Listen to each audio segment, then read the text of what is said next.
A spring filled with practice and preparation culminates today with an opportunity to perform.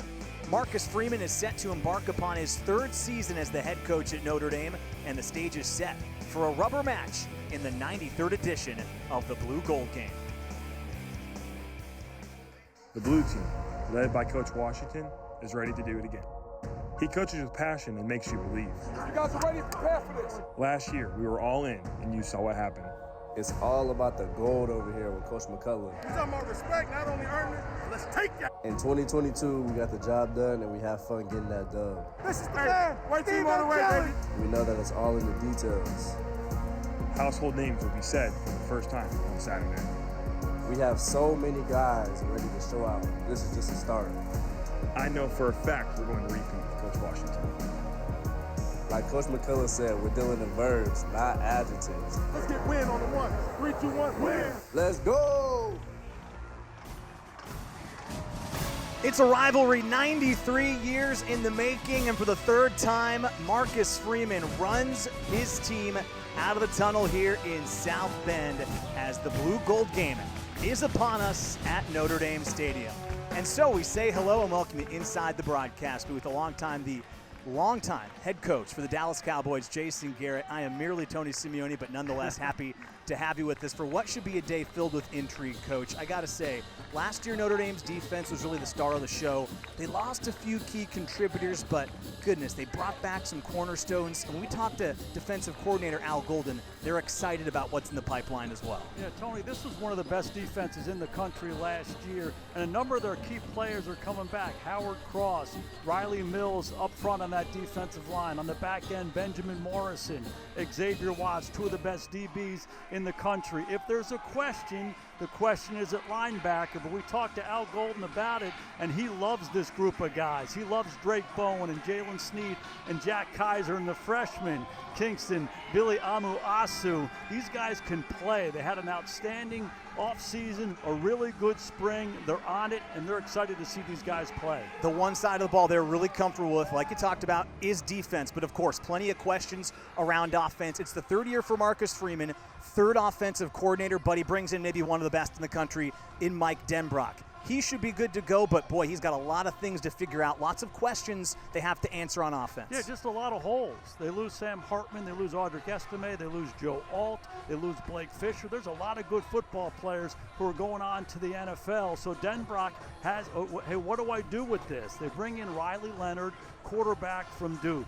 He's a really good football player. He's going to fit well into Denbrock's system. We're not going to see him today because of an ankle injury, but he should be their quarterback. There's going to be some competition all along that offensive line. It's going to be fun to watch. And two guys to keep an eye on, two sophomores, Jeremiah Love and Jaden Greathouse. These guys can be dynamic players. They're future stars here at Notre Dame. Should be fun to figure out who pops on offense. One guy that's going to get a chance to see that firsthand is the head coach, Marcus Freeman, who's on the field with the third member of our team, Caroline Pineda.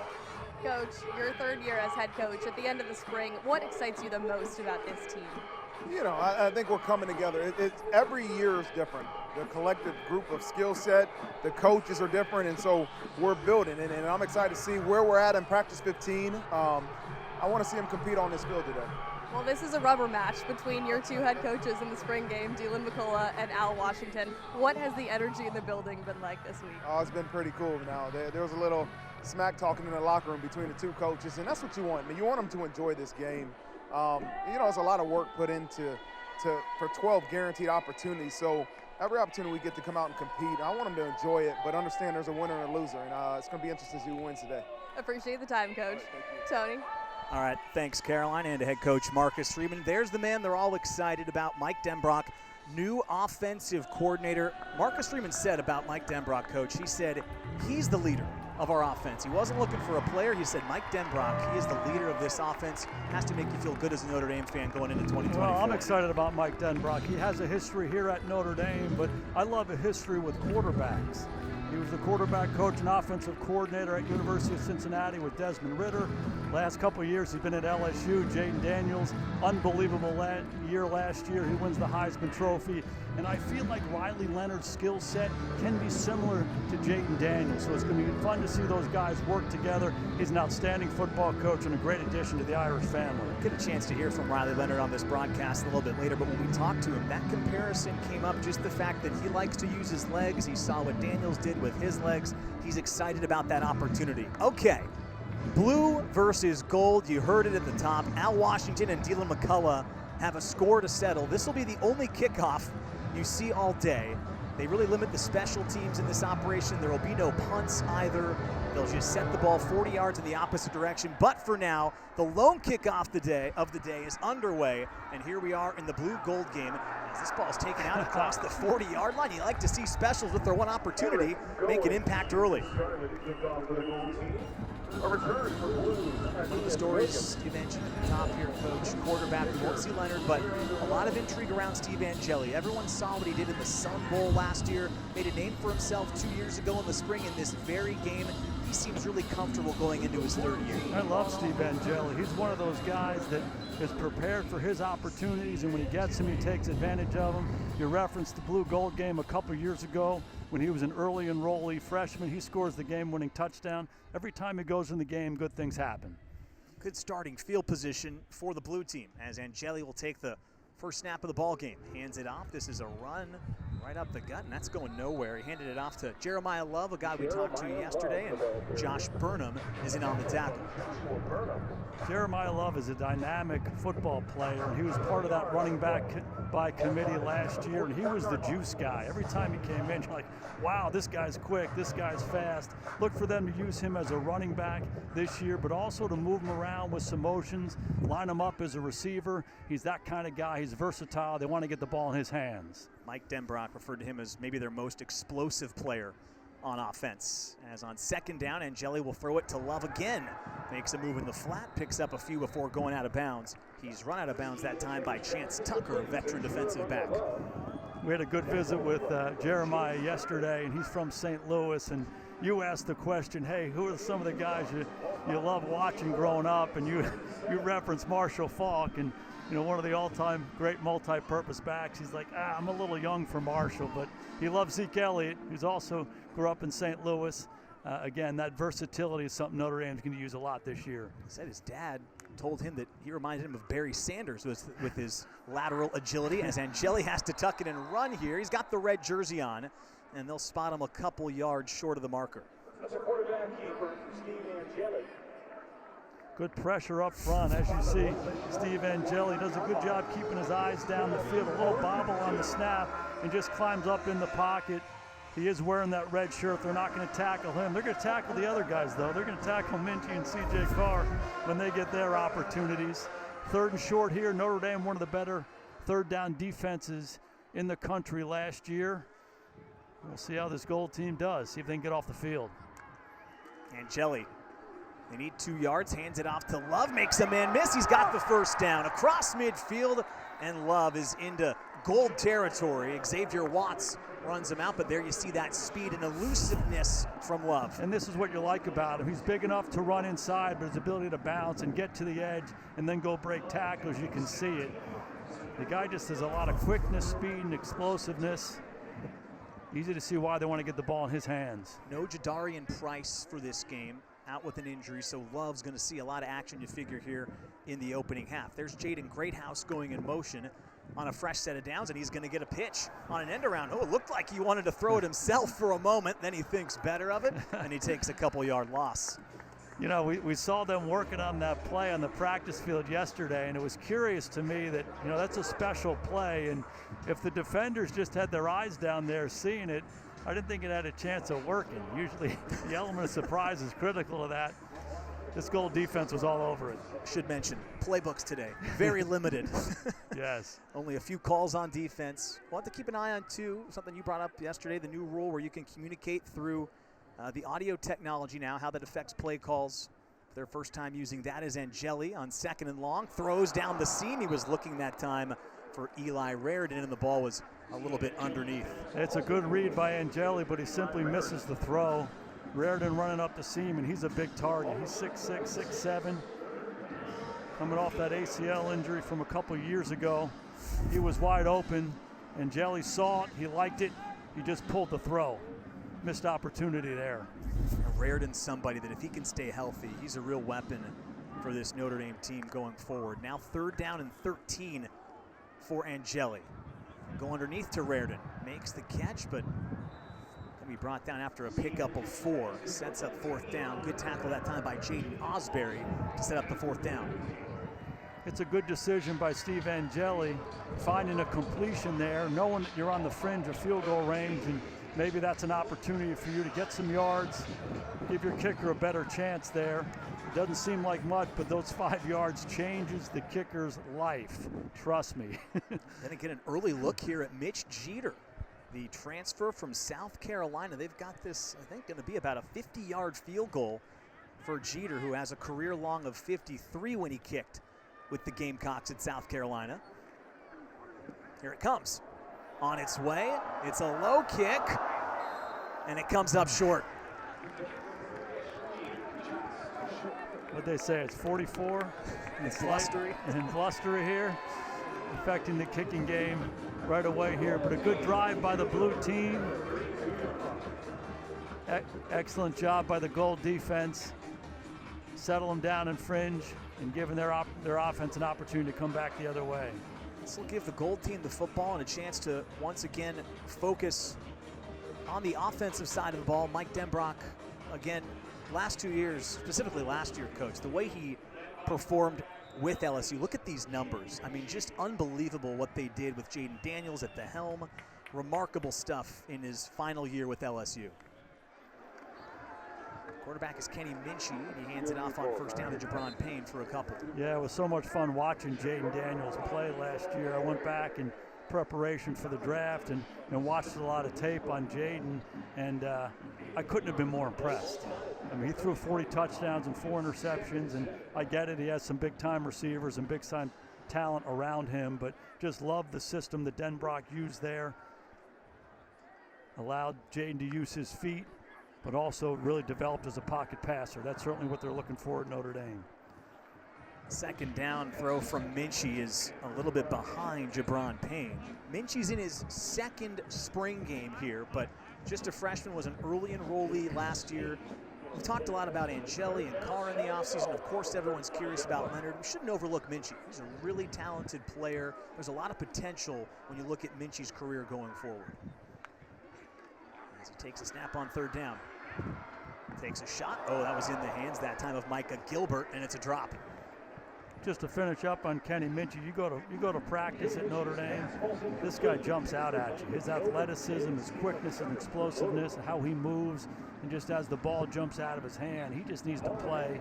He needs to have some experience and refine his game. It's a good decision there, standing in the pocket, delivering a strike. Gilbert couldn't finish it for him. You see now they run across the field here. They declare a punt. The way the rules work in this year's spring game is they just move it 40 yards into the opposite direction, and the blue team will get the ball back. So no points on either opening drive for these teams. Coach, anything you've noticed here in these first couple drives, spring game? There could be a couple guys out there. You saw Michael Gilbert taking his first reps in a full stadium. Maybe some nerves for the young guys here, their first time playing in this building. No doubt, and I think about this blue-gold game like you would a preseason game in the National Football League, and your first instinct as a coach is let's get everybody out of this game healthy. Right. Certainly that's line one. But at the same time, you want to see some young guys. A lot of guys practice very well, and they get into a situation, more of a game-like situation, they don't perform as well. Some guys aren't as good in practice, and then they show up in an environment like this. So it'll be fun to see how these guys play, particularly the young guys getting this first action. 4 receivers set on 1st down, and it's Angeli finding Raridon, who makes a catch. Picks it up for 7 yards. Steve Angeli, what a great progression he's made in his career. I love this guy. Bergen Catholic in New Jersey, very competitive league there in high school, comes to Notre Dame, and every opportunity he gets, he takes advantage of. That's his first year as a freshman, the early enrollee scoring the game-winning touchdown on the blue-gold. That's against Pitt a couple years ago, moving to his left and throwing a strike. performed really well in the Sun Bowl.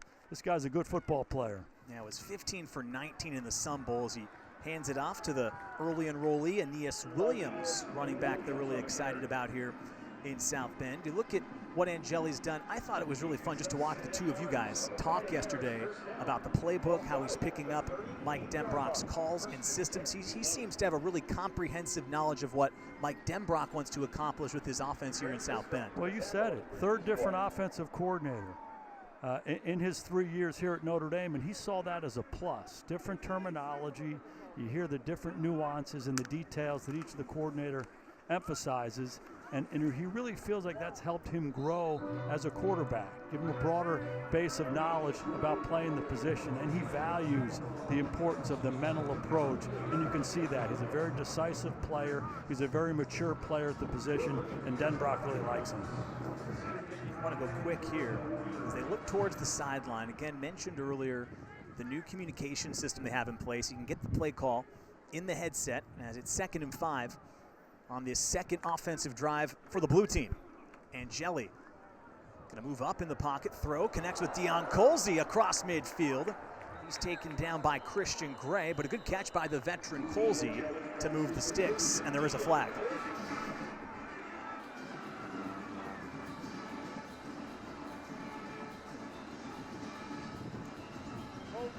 Defense, number 4, that penalty decline.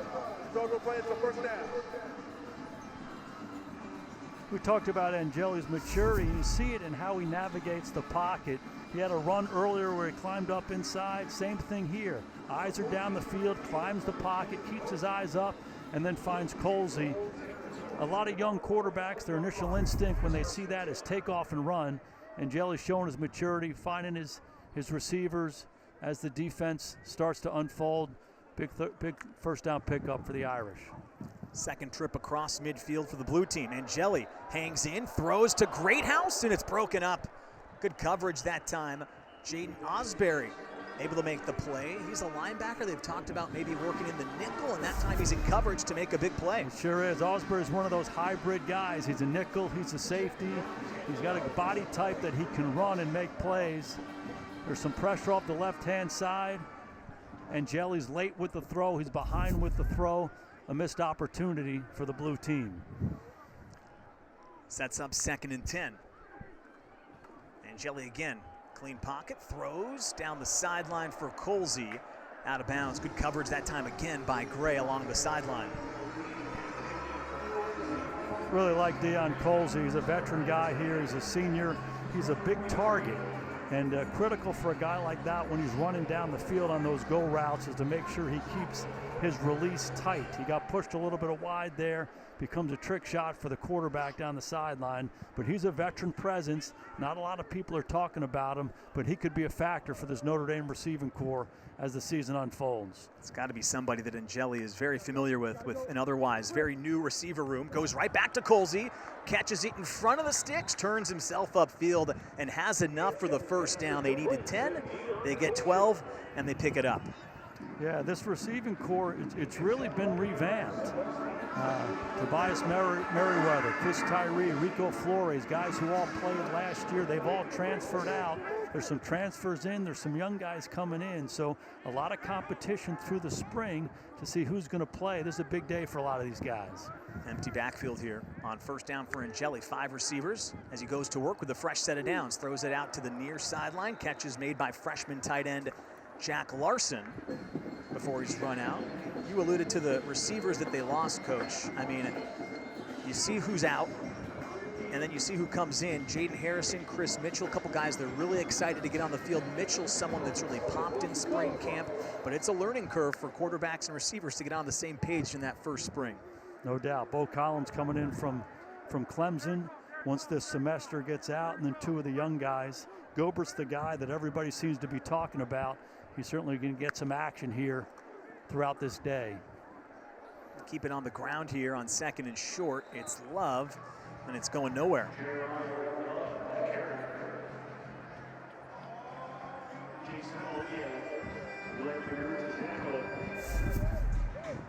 Right in the middle of the screen, we talked about him.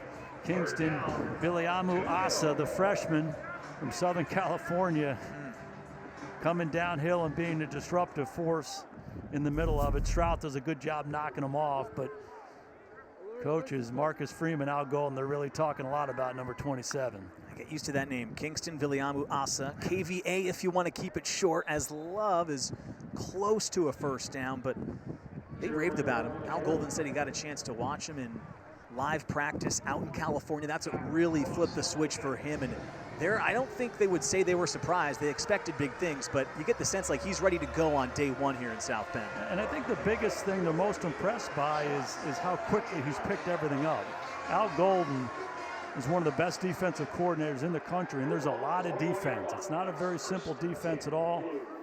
Very comprehensive. There's a lot of adjustments, and Kingston has not skipped a beat. He stepped right in there with some veteran guys. He's calling some of the defensive signals. Seems very comfortable right here from day one. There's Angeli out of a clean pocket, throws for Colzie across the field. Again, he's matched up with Gray, and this time it's incomplete. You talked about the headsets earlier in college football for years. There were signals from the sidelines.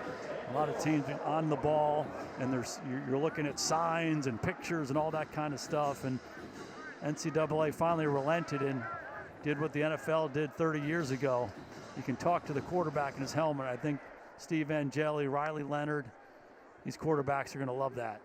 Angeli in trouble, and he goes down. Good pressure from Jason Onye, who got in there to pick up the sack, and it'll set up third down and long. Well, one of the big questions for Notre Dame on offense is the offensive line. The tackles graduate. There's some competition inside, and Onye is one of those guys who just continues to show up, just pushing the pocket inside. He splits the double team into Angeli's face. Another big sack on second down, creating a third and long in the fringe area of the field. Angeli, all kinds of pressure in his face. They try to set up a screen to Colzie. It goes nowhere. Find yourself, Tony, in that same situation, getting ready for a long field goal. Missed the 50-yarder earlier. Offside. Oh. Number 12. 5-yard penalty. Down. There's a spring game mistake. Yeah, obviously take that, and they're going to give themselves a more favorable third down situation, but still 3rd and 10. Critical here for Steve Angeli not to go backwards. You don't want to have a sack in this situation. Get the ball out of your hands. Wouldn't be surprised to see a little pressure from this defense on the Gold side. That's a gift to the blue team. Oh, it may have gotten him to jump again. Another free play. Angeli down the seam. Raridon juggles it. Now catches it. And he's in. The blue team strikes first, and it's Eli Raridon who gets into the end zone for the touchdown.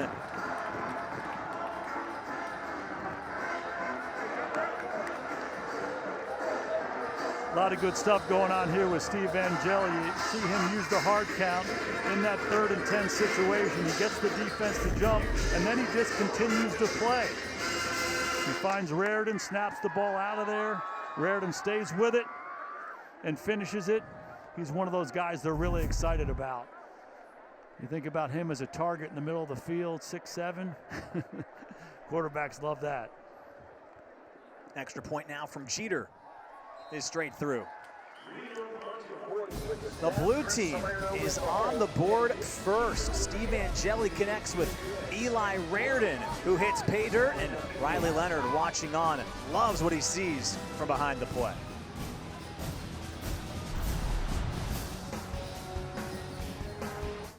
The blue team has the first touchdown of the day. Steve Angeli doing what he has done in these spring games over the years. He drives the team down, gets the touchdown. I was really impressed with our meeting yesterday, Coach. It just seems like Steve Angeli has gone about things the right way here in South Bend. He's a ball guy. He loves football.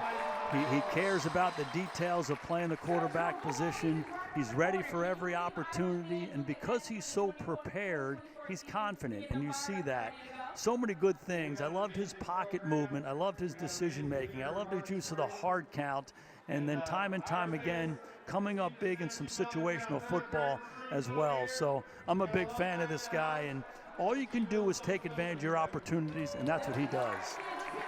Puts together a drive that culminates in the 21-yard touchdown to Raridon. on the game now. He's 7 for 11, 67 yards, drove them into range for a Jeter field goal try that missed, but 2 for 2 on successful drives getting into scoring position for the blue team. And he doesn't wow you physically. He just makes great decisions, knows how to move the team. We've seen that already, and a lot of the great NFL guys who are Notre Dame alums coming back for this blue gold game. I saw Jerry Tillery, I saw Miles Boykin, I saw Troy Pride, and Drue Tranquill was down there as well as Kenny Minchey is back on the field for his second drive.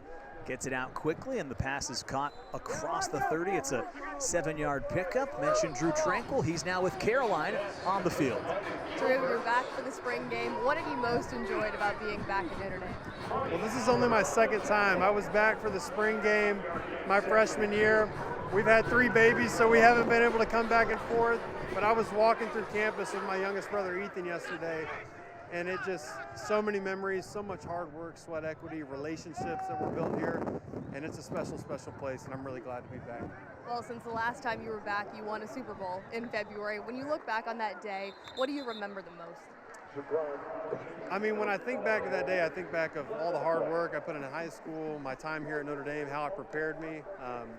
But honestly, I mean, the ups and the downs of my NFL career, and to get a moment like that, I mean, so many guys, we all train for that, and to be a part of a team like that, with leadership like that and the people like that, it was a special moment to share, and to have my family there, it was a great day. Congratulations. Thanks for stopping by, Drue. Tony. All right, thanks, Caroline, and thanks to Drue for taking the time. That is a guy that really went about it the right way here in South Bend, and his NFL career has just been amazing to watch. He's gotten better every year, Coach, and you saw the imagery there, too, gets paid off with the biggest prize in sports. What a great symbol for what Notre Dame football is all about. The guy who was so successful here, transitioned to play in the NFL, and just carries himself the right way, and he is a really good football player. This one's out quick again, out of the backfield. Justin Fisher makes the catch. He's able to get close to the marker. Marty Auer brings him down after a pickup of 6. And this is something that Minchey needs to demonstrate, just an ability to operate, call the plays, be clean at the line of scrimmage, make quick decisions, get the ball out of his hands, throw accurate balls. This will be a big third down to see if he can keep this thing alive, but he has playmaking ability. He just needs to continue to grow and mature as a quarterback playing the position. Work out of the pistol here. Again, it's a hand up Good the run. middle. Fisher takes a big shot as he gets across the line. Preston Zinter delivered the blow. Zinter did deliver the blow, but loved how Fisher kept his balance there. 223 pounds. You're scratching and clawing for every inch. Comes out of it, gets jarred there, squares himself back up, extends the ball. Big third down pickup. If you're watching the blue defense, Sneed, Bowen, and Zinter, all linebacking players that would be filling in maybe for Bertrand or Leofau going forward. You can keep an eye on them throughout the day. As Minchey, he's a live player, so he can take off and run, and he'll do just that. Gets across the 40, now tiptoes the sideline before going out of bounds. Uses his wheels that time to pick up a first. That's what he can do. This guy is a big-time athlete, quickness, speed, explosiveness. He tried to hang in there to get the vertical throw. Pocket collapsing around him, tuck the ball away, go make a play with your feet. As you mature and grow as a quarterback and you want to develop your pocket passing skills, for a guy like Minchey, you never want to lose that weapon of using your legs. So finding what that balance is will be critical for his development. Saw that time too, Minchey looking towards the sideline. They got the play sorted out. And a fresh set of downs as they approach midfield.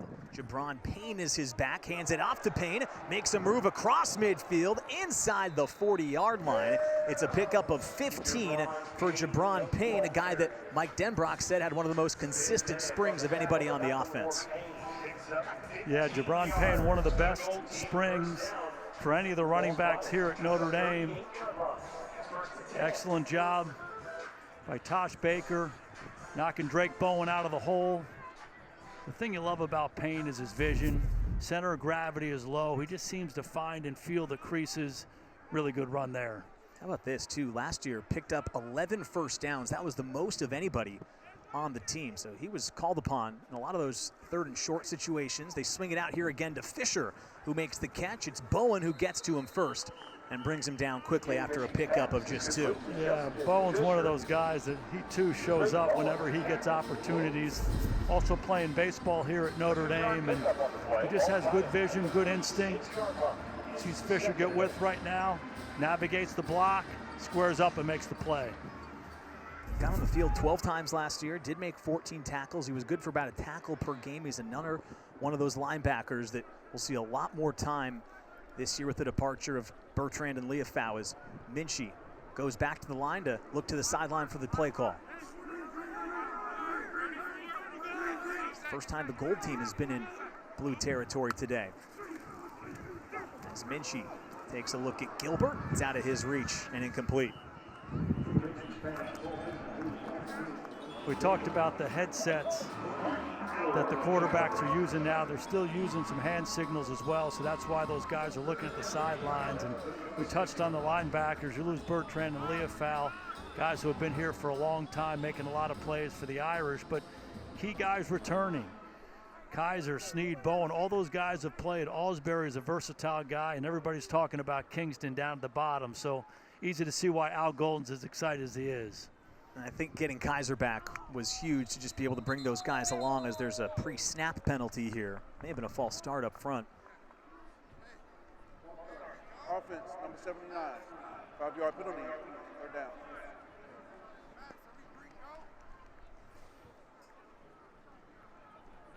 They get Baker for the false start, and it'll back him up. The difference between 3rd and 5 and 3rd and 10 plus, dramatic for a quarterback. And again, Minchey has to be smart here. It's as much about field position as it is about making this first down. So any completion's a good one. Don't be afraid to use your feet here.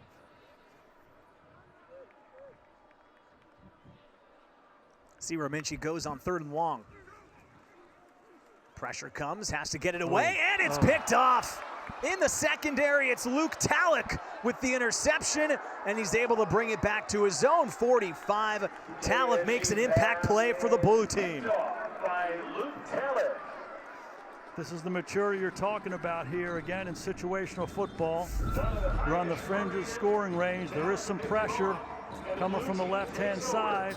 Minchey slides left and really just throws the ball off balance into traffic. Excellent job by Talich making him pay for it, but it's a bad decision by Minchey. Don't let the mistakes of the guys up front, the pressure that's getting created, force you into a bad decision. Don't be afraid to throw that ball away, and if you got to punt, you got to punt. But he'll learn from that mistake right there.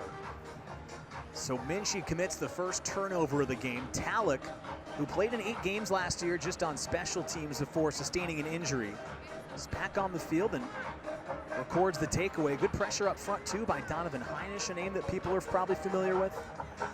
And look at this. Here's C.J. Carr, who comes on the field for the first time, and this is someone that everyone at Notre Dame is excited to watch. He'll likely take one snap here before they end the quarter.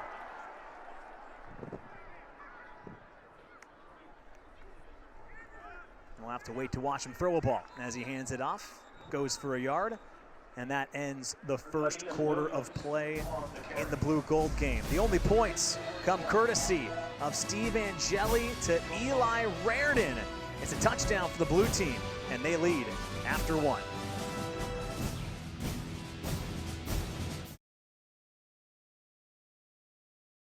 Touchdown of the game so far, Tony Simeone with Jason Garrett. We're going to be joined here at the start of the second quarter by the head coach, Marcus Freeman. Coach, as always, thanks for wearing the wire down there. What have you liked so far in the first 15 minutes of this one? Well, I think we've had some success running the ball on offense, it's good to see, you know, and you know, it's a split offensive line, and we can move the ball with some efficiency, and then to put the ball in the end zone was huge.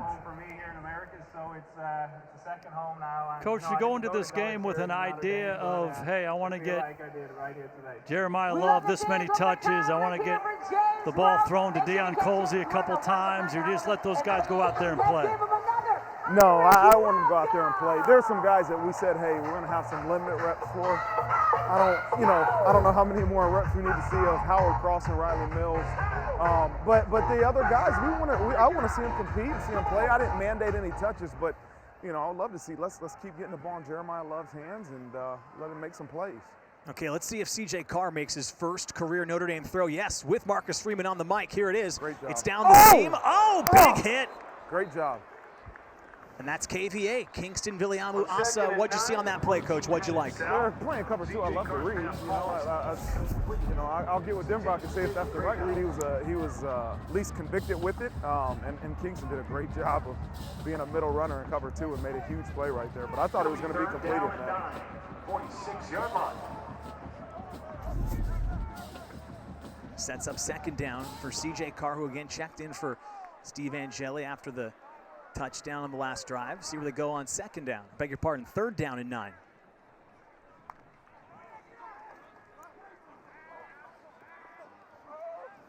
Good job. Good job. Good job. That's a penalty. C.J. Carr's pass is complete. Coach, it seemed like that's what we've been told about C.J. Carr, throwing on the run, his ability to move the pocket and then throw. Is that something you've seen throughout the spring? Yeah, I mean, he is, I would say, ahead of a normal freshman. He's intelligent. He's making really good decisions, and most of the time they're in red in practice, and so you don't see him scramble too much. But he's shown us the ability to be able to move in the pocket, make plays on the run, and I just love his decision making.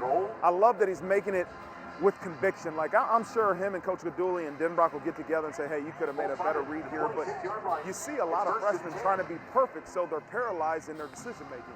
CJ's making fast decisions, and it's really good to see. Yeah, you talked to us about that the other day. We saw it in practice, and we're seeing it here. Right, Mark? It's just the quickness of the decisions as much as anything else. That's right. That's right. Well, we were talking to Coach Denbrock, and he said oftentimes C.J. Carr is maybe the first one there watching film. You can't really teach that, can you, Coach? It's got to be something you're brought up with from a great football family. That's right. I think that's in his genetics. I'm sure he's seen his grandpa leave the house awfully early, and his dad started off being in coaching, before he changed professions. But he's grown up in the coaching profession and understands that. You got to get in there and you got to get to work. And you love to see that he, at a young age, is doing those things. Let's see where CJ goes on this play. Bam, good. Pass is caught by Mitchell. Yeah, I want to ask you one thing too, Coach. You got Riley Leonard about 5 or 10 paces to your right, and he's kind of going through these snaps as well. Just what's the value of him being behind the play, going through these mental reps? This was an idea that he had. We did it last week in our jersey scrimmage.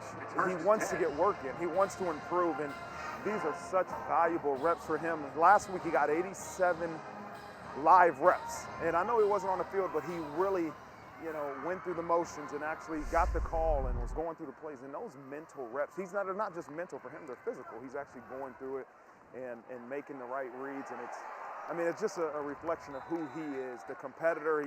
He could be easily on the sideline just watching, but he wants to be out here working and wants to be out here getting better. And it's great to see him out here doing that.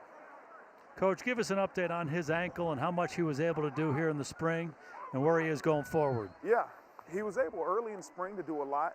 He was full go, and then touchdown. Oh, touchdown! You're right. Aeneas Williams is in. He did it with one shoe too. Coach, he was healthy early in the spring, and then we made a decision to change the screw or the rod in his ankle.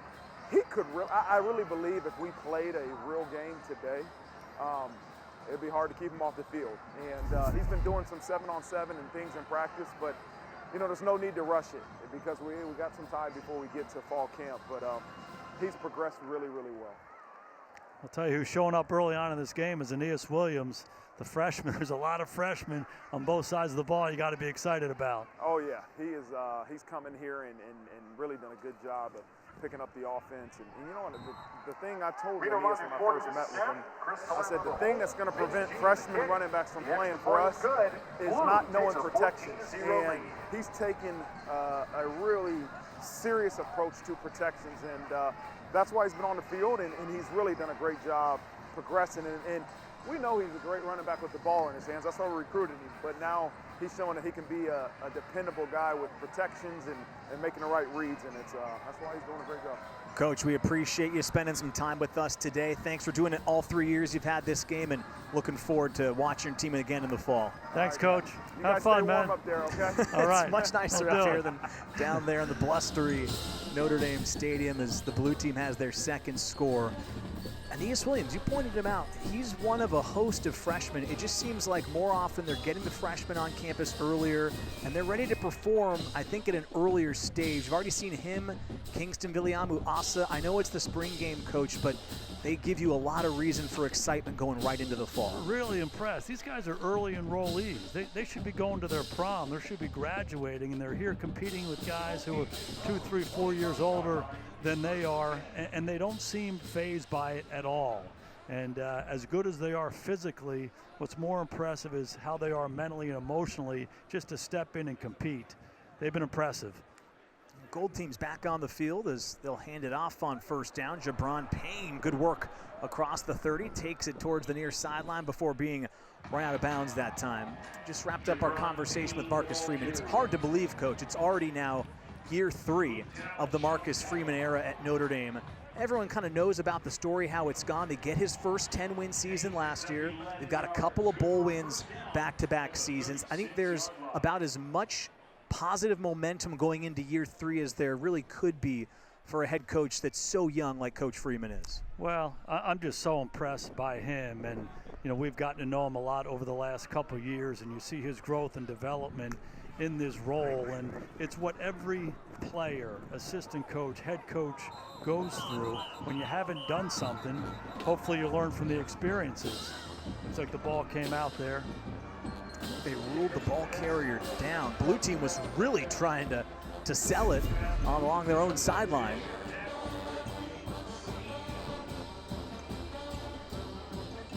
Oh, great call. The officials all over it here in the spring game.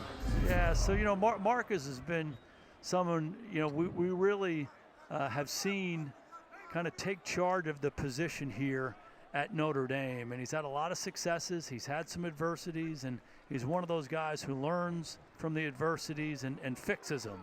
And that's, as a coach, that's what you want from your players, and certainly that's what you want from your head coach. And it's been fun to see his growth and development. You talked to him a lot yesterday in our meeting with him just about how you manage kind of expectations and being really open-eyed when you start something and then you take on some of that scar tissue, and how you balance things and how you ultimately do hold yourself accountable, your staff accountable. It just seems like now he's into year 3. He's no longer a new head coach. He's an experienced head coach at this point. He absolutely is. And when you have some experiences and you learn from them, both good and bad, you tend to take advantage of them the next time they come around if you approach it the right way. And again, it's the same thing you talk to a player about. Okay, I got it. You made a mistake. Let's learn from it. Let's not let that happen again.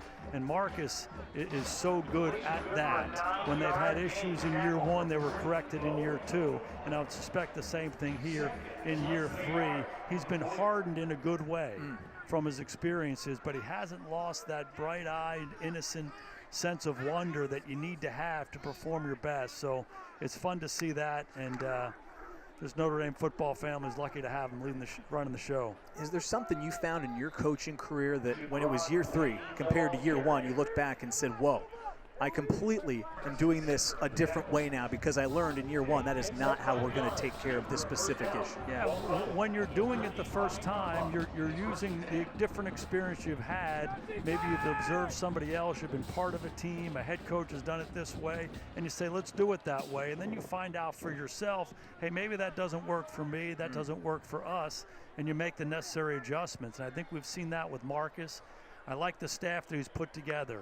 He has history with these guys. Denbrock, they were together at Cincinnati. Mike Brown, the receiver coach, they were together. Gino Guidugli, they were together. He hired Al Golden. They've been together for 3 years. So his guys are all around him. They have shared beliefs and shared values, and I think we're going to see that on the field this fall. Yeah, I think you're right. He mentioned, too, he's got coaches he can trust that can come to him and give them feedback and give him feedback on what he's doing. Seems to be in a healthy position in the coaching staff as they go into year 3 here. Now he's starting to get his recruits onto campus as well, as Minchey has the gold team on the move here. Minchey does what Minchey does, his ability to make plays with his feet, extend plays. That's really his strength as a player, and you're seeing his maturity and how he's just simply going through the mechanics of the position. That's where he has to grow.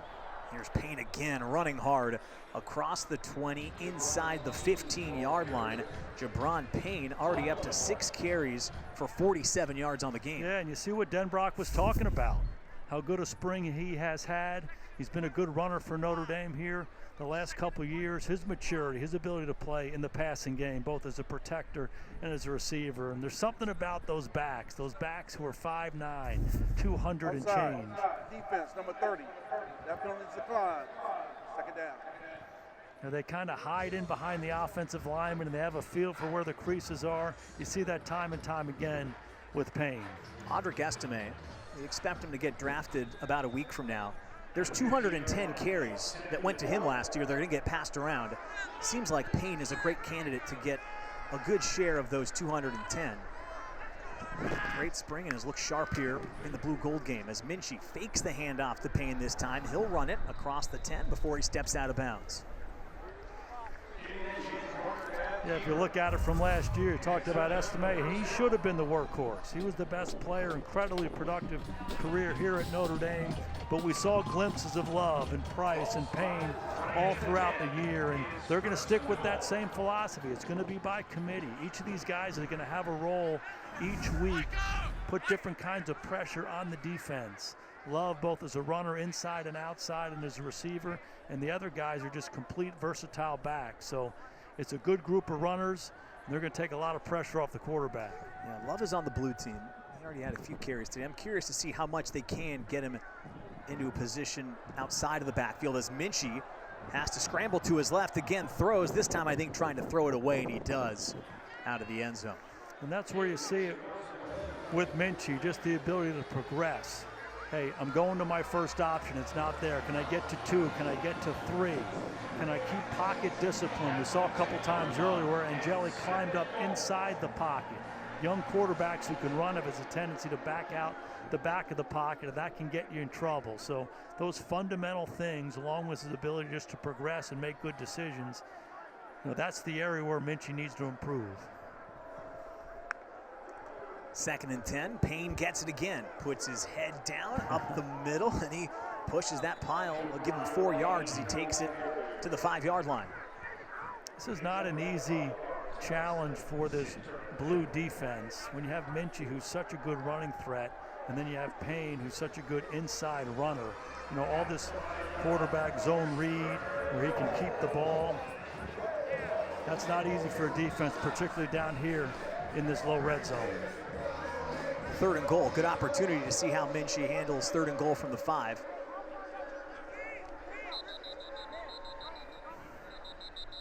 And we got a timeout. The blue team is going to call time. They got to talk about it. Wants to talk it over. They know it's critical. Well, there's a great rivalry between Al Washington and Deion McCullough. They've split the last 2 spring games. They take this very seriously. There was a draft on Thursday. Hey, there's hype videos. I mean, we're seeing videos of guys coming into offices. Like, what's going on around here? And you saw Angeli. He scored the game-winning touchdown 2 years ago. We've seen it a few moments ago. And they lost it on the field. They celebrated like a real win. You see the gold team. That was Deion McCullough's win, thanks to Angeli in the final moments. And then last year, a dominant performance. Now, Al Washington, he had Sam Hartman last year. That was a big reason why. And this year, they're kind of going for bragging rights. I loved how Deion said after the first win a couple of years ago, he said, we got a little soft. We lost our edge.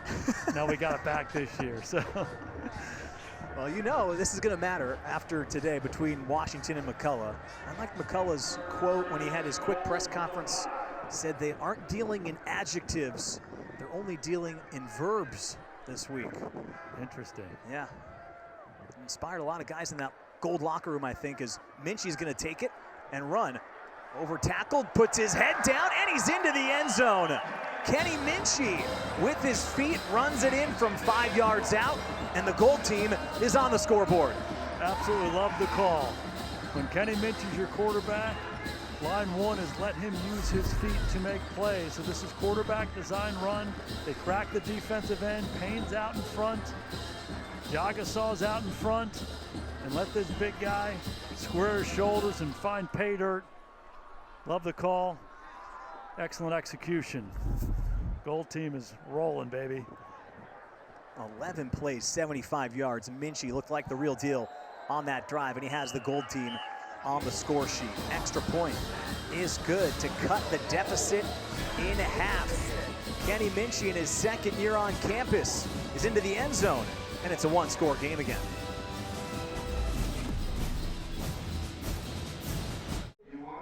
It's a windy but very nice spring day here in South Bend. The blue team has a 14-7 lead over the gold team. Notre Dame had one of the best defenses in the country last year, in large part thanks to Benjamin Morrison, who is coming back from a shoulder injury in this spring, and he's right now on the field with Caroline Pineda. Well, Benjamin, you are coming back from shoulder surgery. How's the shoulder feeling now? It's doing really well. Just in the rehab every day, trying to learn something every day through this injury. It's going to be a blessing in disguise, and I'm excited to see how this thing progresses. What kinds of things are you learning while being sidelined this spring? I mean, I always challenge myself to become the best leader I can be, so it's kind of difficult not lead on the field. So I'm challenged to lead as more of a vocal leader, and it's been challenging because you got to step out your comfort zone a little bit. But it's a blessing because I'm grateful for it. It's going to ultimately make me a better player and a better man. You are a member of the gold team today. I know it's an intense rivalry. What is your message to the blue team about this game? Message is double move number 7, coming at 7 all day. Jaden Mickey is bomb time, baby. I know you have a great relationship with Jaden Mickey. What's it been like watching him and Christian Gray this spring? It's been awesome. I mean, coming up with Mickey, he taught me a lot from the defensive back position. So then Christian coming year after, I was able to give some information to him. And they've been just having a great spring. Compete on the ball, making a lot of plays on the ball, and that's all it was about playing DB. If you can bring the ball back, you can play for a long time. Thanks for the time, Benjamin. Tony? Thanks, Caroline. He had some words for his friend Jaden Mickey, Sure who did. I think, they came in together, both highly touted recruits at corner. We know what Benjamin Morrison did as a freshman All-American. I think if Mickey keeps taking the strides that we've seen him take from year 1 to year 2, and he does that in year 3, it's a really potent cornerback position once again for Al Golden to work with. No doubt, and Ben Morrison has been a guy who's shown up really from day one for Notre Dame, made so many plays as a freshman and continues to mature and grow as a player. I was thinking when we were watching that interview of the interview we had with Drue Tranquill earlier and how impressive a guy Drue Tranquill is. And Benjamin Morrison is the same kind of guy, and again, been so impressive. He's a ball hawk. He has such a good feel for the game, his vision, his poise at the ball. That's Marvin Harrison right there at Ohio State. Don't try to throw deep on this guy. He's always around the ball, and not only does he knock it away, he makes the play. He catches it. He makes the interception. So had fewer interceptions last year simply because nobody wanted to throw the ball at him. He's so good, and it's good to see that shoulders getting all squared away, and just loved his mentality, his approach. I'm going to be better for it. I'm going to be stronger for it. That's what that guy's all about. What a great kid. What a great teammate. What he did against Harrison in that Ohio State game is what's going to probably have him way up on draft boards a year from now, because that was the best receiver in college football, and he made him look at times pretty pedestrian in that game as Colzie makes a nice catch on a throw from Carr. Talked about how impressive C.J. Carr has been. Watch this one right here. Just quickly, he knows what he wants, reads the coverage, quickly gets the ball out of his hand. He knows Colzie's a big receiver, 6'4", can extend and pluck, and delivers a strike. Carr was incomplete on his first throw, and with that completion, he's now completed 6 consecutive balls, finding his footing here in his debut at South Bend. And a couple of them have been on the move. You saw him move right, complete the deep over route earlier. Now he's moving left. Again, he keeps his eyes up, and a reminder again, an early enrollee. He's 18 years old, should be going to prom, and maturity beyond his years. He was here even before the bowl game. He got even an extra month, which was a really valuable month to see how the team prepared for a real game week going into the Sun Bowl in El Paso. You can tell it's paid dividends already as he throws it out to Alex Whitman, who's also wearing a green jersey. He's been taking snaps on both sides of the ball. And let's check back in with Caroline down on the field. Well, Tony, you were talking to Marcus Freeman about C.J. Carr's football lineage, his grandfather Lloyd and his father Jason, who played quarterback at Michigan. I spoke with C.J. this week, and he said, throughout my whole recruiting process, there was never any pressure to go to Michigan. My grandpa is happy if I'm happy. When I asked C.J. what advice Lloyd has given him in his first few months at Notre Dame, he said it's been the same things as the rest of his football career, to attack every day and be the best version of himself, even through any adversity. All right, thanks, Caroline. Quickly on 4th down, they'll hand it off. Oh, good work by Williams. One of C.J. Carr's classmates spins off a tackle and picks up the first down to move the sticks. And, Coach, I don't think there are any Michigan fans watching the Blue Gold game. Maybe they are, and for whatever reason, maybe they're hate watching it. But if they are, they did not like what they saw in that photo right there of Lloyd Carr wearing the Notre Dame hat. Well, and I don't think even more than that, letting this guy get out of the state. He grew up and he played in Michigan, and but he's been a Notre Dame guy for a while, recruited by Tommy Rees a 3 years ago, and he stuck with his commitments when there were some coaching changes, and the Notre Dame faithful is certainly happy. What a hit right there. That's Kahanu Kia, one of the freshmen. He really popped last week at that scrimmage between the 1s, 2s, and 3s, and boy, look at this hit from Kia. Hey, put it on the reel. Textbook right there. Square shoulders, keeps the feet alive, drives them backwards. Again, a lot of linebackers be excited about. We didn't mention Kia's name, but he's showing he wants to be in the conversation as well. Sophomore from Hawaii, did get on the field against Navy last year and managed to record 4 tackles as this ball's underthrown. Good play by Colzie. If he doesn't come back for the ball, Christian Gray has a pick. Yeah, we've seen it a couple times. This is the 2-minute timeout. C.J. Carr, like Minchey earlier, under pressure, puts the ball in harm's way. It's a heck of a play by Colzie coming back and being the defender, but these young quarterbacks are going to realize that, hey, you just can't throw the ball up against this caliber an athlete. And again, Colzie making sure he prevents the interception. You heard the announcement there maybe over the PA. This is a new rule this year in college football. Everyone that watches, of course, the NFL is familiar with the 2-minute warning. They've added this, which is an extra clock stoppage late. It might not be a factor in this game, Coach, but certainly when we get into the regular season, that's going to definitely dictate how coaches handle late game situations. It absolutely is, and we talked to Marcus Freeman about it yesterday, and he was talking about managing timeouts before the 2-minute warning, after the 2-minute warning, and there's a lot of science and analytics that goes into those decisions. Carr being flushed, pumps along the sideline, then tries to fit a ball in, and it's incomplete. He was looking for Jack Larson, and Adon Schuler broke it up. As impressive as Carr has been in the pocket, I'm more impressed with him out of the pocket. How he moves, how he keeps his eyes up, how the ball comes out of his hand when he's under duress outside of the pocket. And again, he's learning with every snap that he takes. Good job by the Gold defense getting off the field. Minchey's going to get another opportunity here before the half. And the clock will run in the second half unless we get a late-minute drive like we could have here. But this is really one of the good chances now for Marcus Freeman, Mike Denbrock, the entire coaching staff to work with Kenny Minchey and the Gold team about a true 2-minute situation here when they get the ball back off of this punt. You said it's a true 2-minute situation, and as a coach, you can recreate these situations in practice all you want, but now you look up and you say, okay, here we go, 1:52 to go. You got the ball on the minus 25-yard line.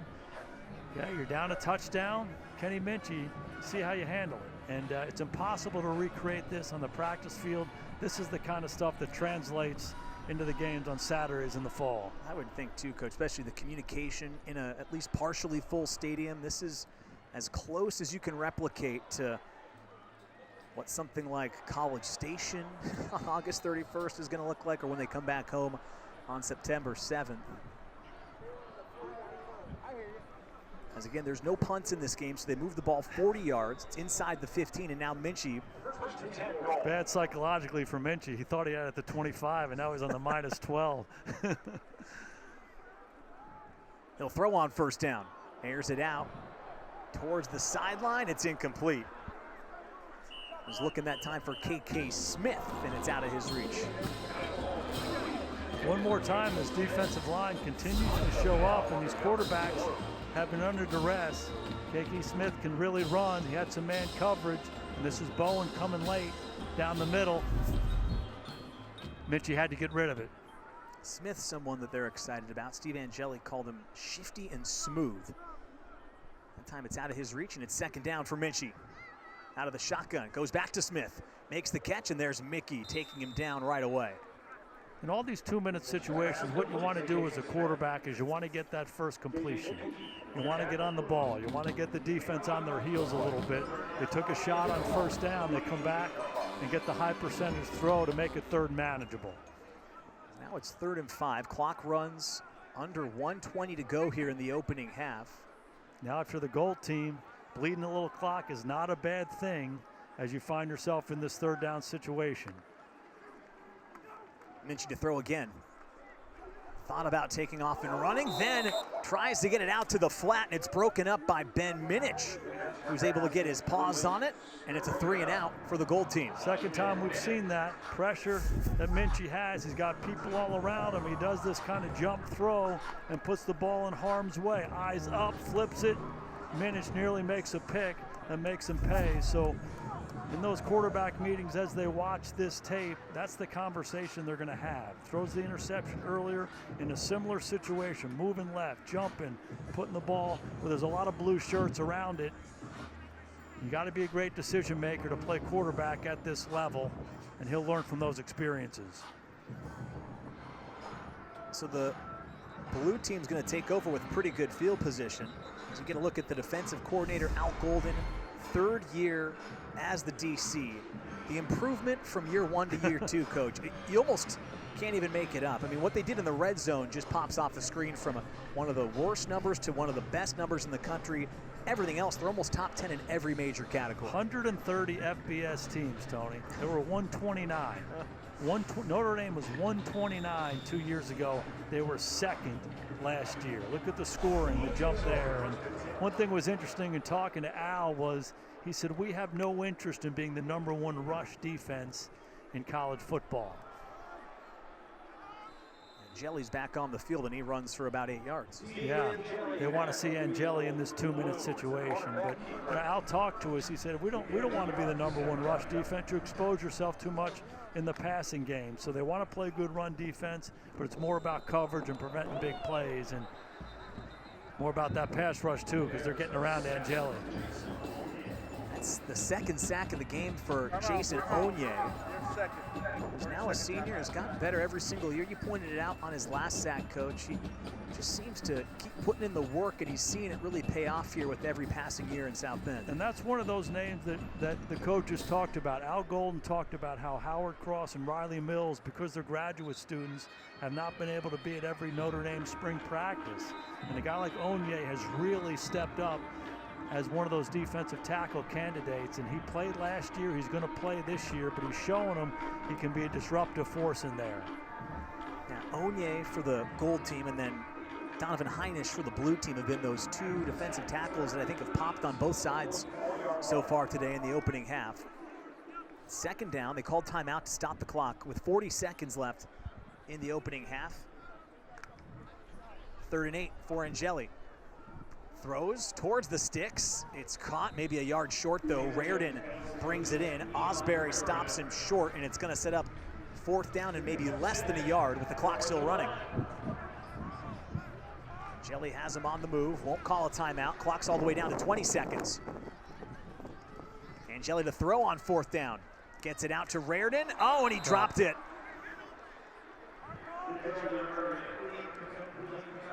Kennedy Urlacher, familiar name for those that follow football, son of Hall of Famer Brian Urlacher, breaks up the throw to Raridon, and the gold team will get it back now with 15 seconds to go in the opening half. Yeah, tricky situation, only 1 timeout for each team in the half, so Angeli was behind the sticks a little bit there, a little short on the 3rd down play. You get them on the ball, and you just try to get the ball out in the flat to make the catch and get out of bounds, and they don't execute it. Now, Minchey just needs to understand his situation here. 15 seconds. They do have a timeout remaining, and your goal simply is to get into field goal range and give your kicker a chance. Minchey will throw. It's Whitman. It's caught just beyond the sticks. They'll stop the clock for the first down. And they'll call timeout. They will. Good. It's a good timeout. You got 9 seconds to go. 41-yard line, so too far to kick it here. So really important for this Notre Dame Gold offense to get a completion where you make yards and get yourself out of bounds. You'll see the blue defense called accordingly. They know they don't have any more timeouts on the offensive side, so force a completion inside, short of the sticks, and you're to halftime. It's actually Jack Polian with the catch. So now, to your point, 9 seconds left. Have to be really cognizant of the clock if you're the Gold team. It was a good job by Jack Polian coming back to the ball and making the contested catch there. Good use of the timeout. Your goal is yards and out of bounds here if you're the Gold team. I think they're giving him a chance to do it. See where Minchey goes. Pressure from behind, and he goes down. Ball came out as well. And the blue team's got it. With 2 seconds left, the blue team has come up with the football. It was R.J. Obin who got in there first, and Boubacar Traore comes out of the pile with the football. R.J.'s the transfer from Duke.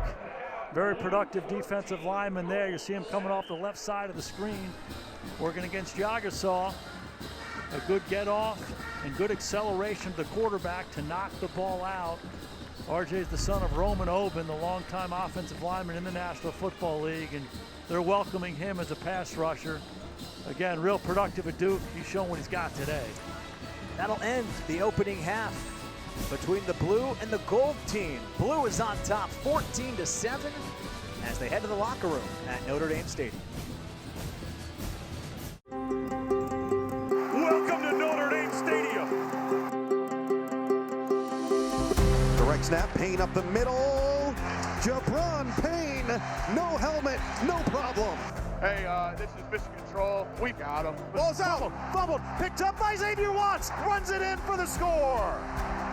Play action, drifting, throwing to the end zone, a diving catch, touchdown, Fighting Irish. Wow! 1, 2, 3, here come the Irish!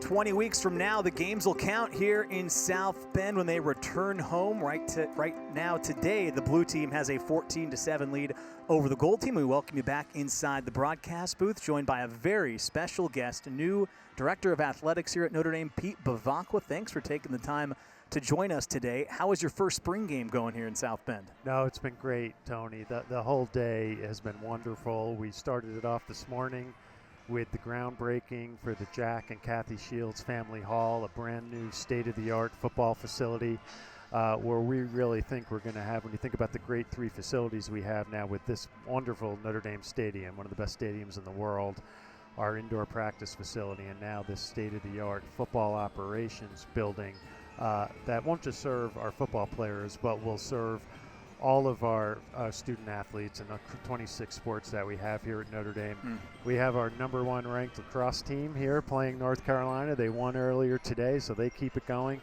And then, just a beautiful day here in South Bend. It feels like football weather, and nice crowd here today, and it's been great to see the team. You are, of course, a former student here. You've got great Notre Dame ties. We have your ID card, I believe, here from a couple years back, couple decades back, I suppose. Just what's it feel like now to be a month into the job here at your alma mater? It's been wonderful. I'm a 93 grad, as you referenced, and when I got the call from Father John Jenkins, our president, to come back in this role, for me it was a dream come true. You guys both know me. I've known you well. I've known Jason for years in my NBC days. But to come here to Notre Dame, where we truly believe that we have student athletes and everything we do to make sure that you're going to have an unbelievable athletic experience, an unbelievable experience as a Notre Dame student, and to be able to come here and guide the athletic department at this moment in college sports, for me, it's a privilege. It's the honor of a lifetime, and it's just wonderful to be back on campus. What's the best part of the job, and what's the biggest challenge?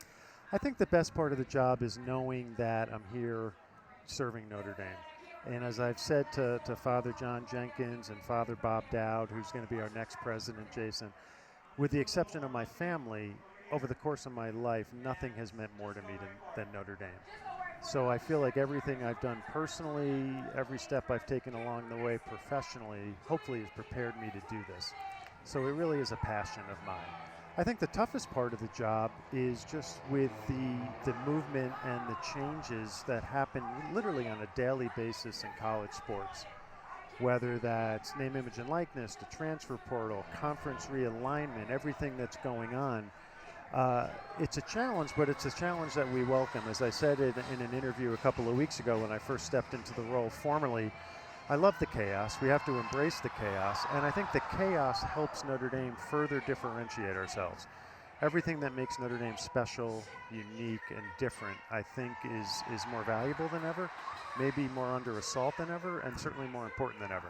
And so it's difficult, but it's difficult in a great motivating way. Yeah, it's a great way to say it. I want to ask you, Pete, it's your first year as the AD here with a football schedule. What excites you most about getting to be the AD with a home schedule coming to South Bend? Well, it's fantastic. First of all, to keep this partnership going with NBC, a partnership that started when I was a student here back in 1991. So it's great to see that we're going to have you guys here. And then you think about the schedule, the way it lines up.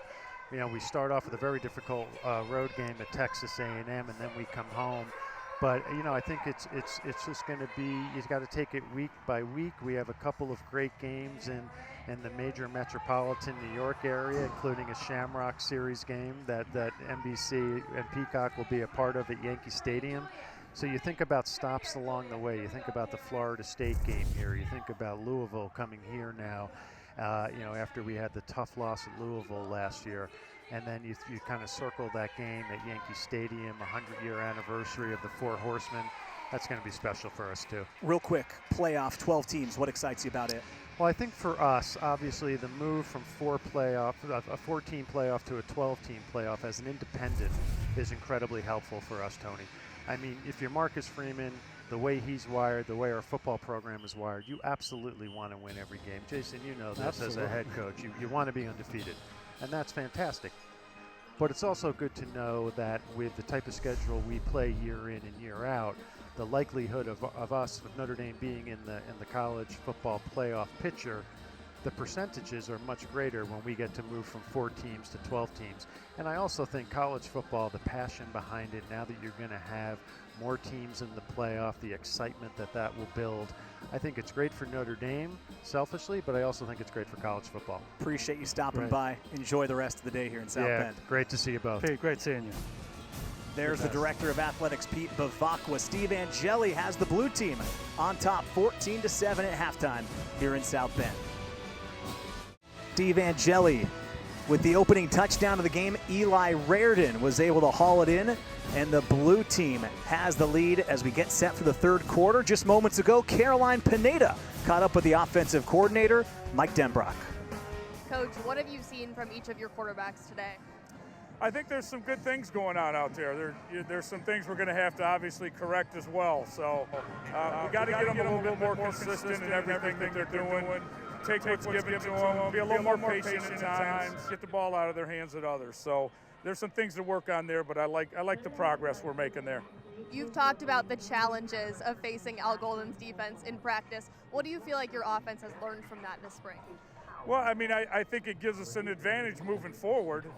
It makes it harder when you're installing a new system to kind of go against all the different things that they do, but the benefit is in the long run, and having seen a little bit of everything and being able to have answers and prepare for it and be ready when the time comes. Thanks for your time, Coach. Tony?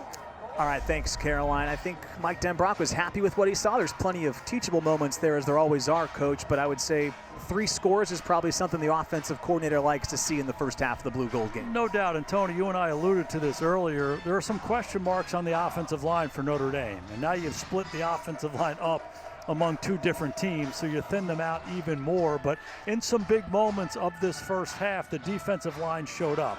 They won the one-on-one blocks. They got to the quarterback. They made big sacks or tackles for loss. So that's going to be something we got to keep an eye on going forward. All right, let's go back down to the field again to rejoin Caroline, and she is with new quarterback Riley Leonard.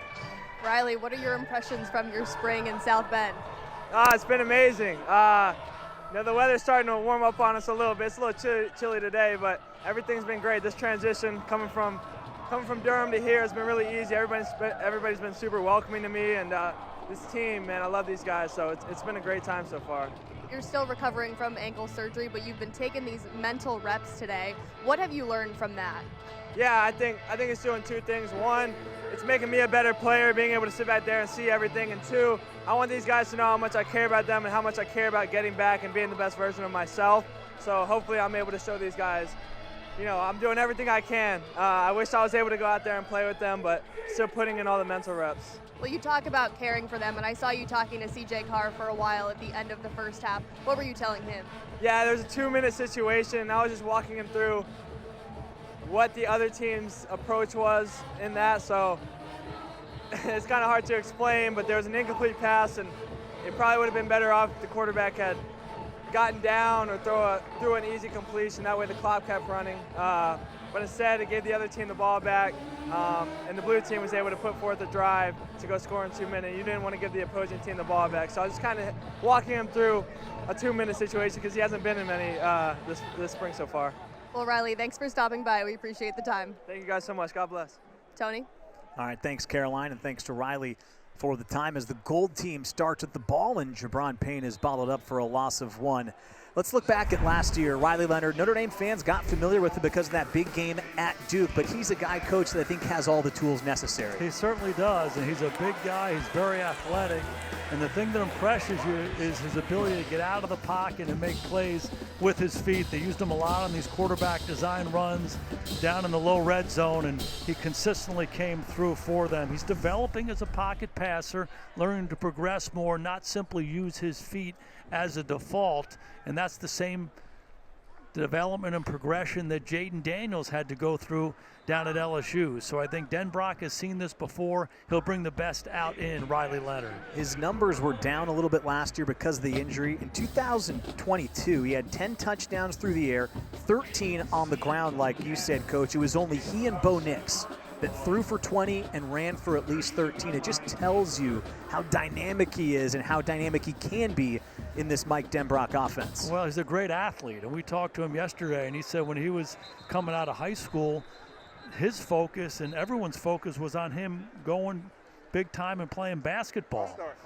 Had an offer from Auburn coming out of high school, and just towards the end of it, he was growing and developing as a quarterback, and David Cutcliffe gave him an opportunity at Duke, and he took advantage of it, and he told us he's glad he did. But it just tells you how good an athlete he is. And I asked him if he could play basketball at Duke. He said, no, I'm not as good as those guys, but I just wanted to get one of those layup lines and throw a couple down. So he wanted to be in the Lions' den with the Cameron Crazies in warm-ups at least, throwing down a couple of dunks. He said he did get some open run with them when time was available in his spare time away from football, as Minchey is able to escape the pocket and run for a first down. We've seen him do that a couple of times today.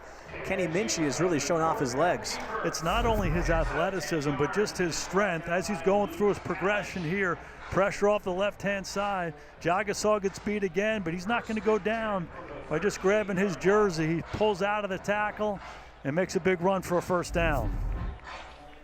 You see the numbers for Minchey, yeah, 59 through the air, 41 on the ground, and the only touchdown for the gold team came courtesy of him running it in. Fresh set of downs, they hand it off. Obin's the first one to make the tackle, and the ball comes out. And they'll say that Fisher was down before it did pop loose. Obin's been around the ball, rushing the quarterback, and now defending the run. You see him. Oh, that ball was out. I don't know what kind of replay system we have here today, but I don't think it's going to get overturned. But you can make a case for forward progress, but more times than not, they'd call that a fumble. I think the replay system today is whether or not Marcus Freeman decides to just give the ball to the other team. That's the only way they could appeal in this scrimmage today, as Minchey will throw after they get a gift. It did look like it was out. Catch is made by Fisher. It doesn't go for anything, and it'll set up third down. Notre Dame, one of the best third down defenses in college football last year, and a big part of that success was from their pressure package. When you get in these situations, 3rd and 6, it's typically a man-to-man or a pressure type defensive scheme. You don't want to just sit in zone and let receivers run up and get first down depth. So wouldn't be surprised to see a little man-to-man and some heat here. Free play after they jump down the sideline. It's a jump ball between Micah Bell and KK Smith. It's incomplete, but the penalty will likely move it 5 yards.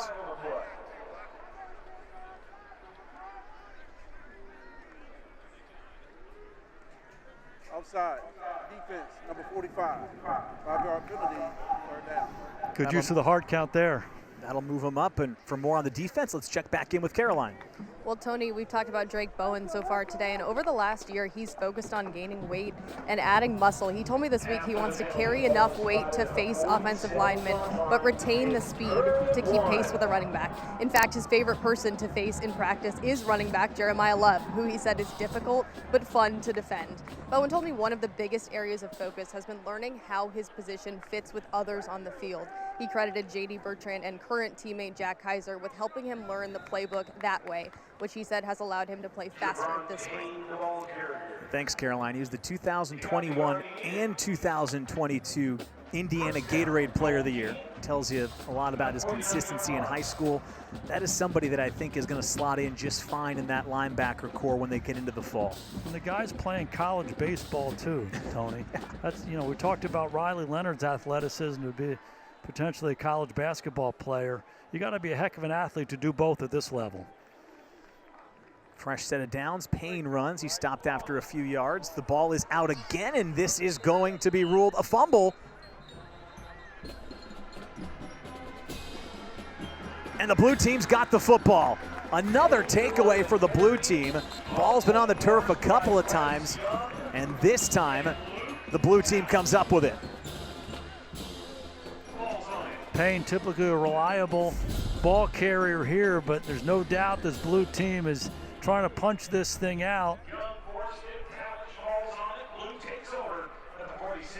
That's the freshman Bryce Young, the son of Bryant Young, making the play.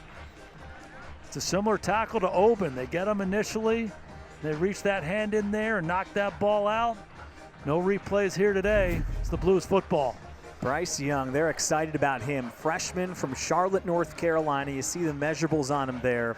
Top 50 recruit, depending on where you look. You mentioned his dad. Played at Notre Dame, of course. 14 years with the 49ers, Hall of Famer.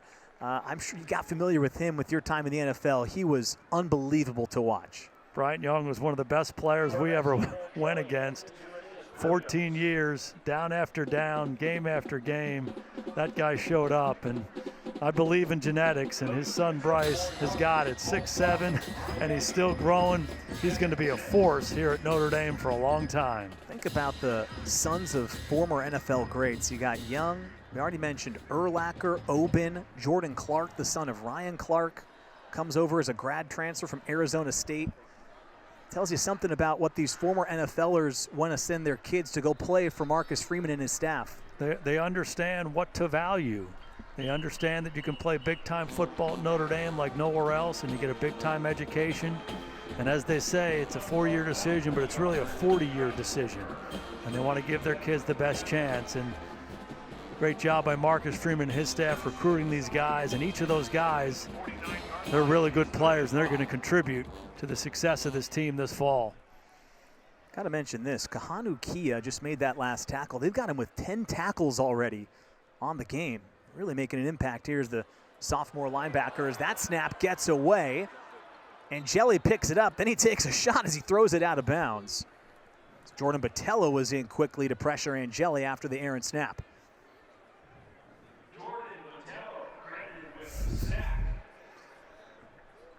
Snap is low and left. Angeli has no chance there, and it's really a heads-up play. Understand what your issue is, scoop it up, and get that thing out of bounds. I think they're calling that thing a fumble, 19-yard loss, and now they're going to punt it back the other way. We'll pick it back up when the goal team has it back. There's a look at soon-to-be junior cornerback for Notre Dame, Jaden Mickey, as he's on the field playing in his third spring game this year, coming off a really strong sophomore campaign a year ago. During the year, had to play with a heavy heart as his mother was battling colon cancer late in the season. She ultimately did pass away in December. Today, his teammates wore these shirts to honor her. They're lavender-colored shirts, which were his mother, Nilka Mickey's favorite color. They've really rallied around Jaden Mickey over the last couple of months as he's gone through this time. His family is in attendance today to watch him play in this spring game, and he right now is on the field with Caroline Pineda. Jaden, your teammates today were wearing purple to support your mom. What does their support and the support of this program mean to you? It means a lot, going through something like this, it's not always easy, but, having the support and the teammates and your family around you, it's been good. And seeing them today in the shirt, I know my mom would love it, so, it was a little emotional for the game, but I'm happy to be out here. What do you want people to know about your mom? My mom, she left a good legacy. She was one of those people that just loved others before she loved herself. And one thing that she always wanted to echo was the importance of getting screened early. Colon cancer and cancer in general is getting more common, more prevalent, younger and younger. So she wanted to stress the emphasis of getting screened early. And the screening age, I believe, is around 45 now. So get in there and get screened. Well, we know you'll continue to honor her legacy. Throughout this spring, what do you feel like you've learned the most? Honestly, loving my teammates has been one of the things I learned the most. Our rooms got a lot closer since we're closer in age now. And now that I'm one of the older guys, I stress the importance of, helping the younger guys out and keeping them under our wings and stuff. So it's been good. It's been fun this spring, and looking forward to keep it going during the rest of the season. Thanks for the time, Jaden. Tony? All right, thanks, Caroline. Great to hear from Jaden Mickey. Great message, too, to remind everyone, of course, to go out and get screened. When he had that pick six last year, it came when his mother was really sick. He got into the end zone against Pittsburgh. I was able to talk to him after that as this ball was caught by KK Smith down the sideline. It was really important for him to get into the end zone and have his mom see it when he got in to the end zone. You could tell he was going through a lot last year, Coach, and he stressed it again today. His family and his teammates have really supported him through a really tough time over the last few months. Yeah, this is the big-time play you're referring to. This is against Pitt last year. Really a heads-up play by him, reading the quarterback's eyes and making him pay. But all I could think about when I was watching that segment and then listening to Jaden talk was, people overuse the word family, but there's no doubt this Notre Dame football program is a family. And I think he felt that all throughout the situation with his mom last year, and then again this offseason, and again today. Everyone embraced the opportunity to pay tribute to her before the game, and they've been around him in a really challenging time. And when you're a college football player and you have things going on in your life that are out of your control, sometimes it can be hard. And this is a supportive infrastructure around him, coaches and teammates who care about guys like Jaden. It's a special place, and I think he felt that all throughout this process. Minchey's going to throw again, looking for the end zone. Beautiful ball, and it's caught.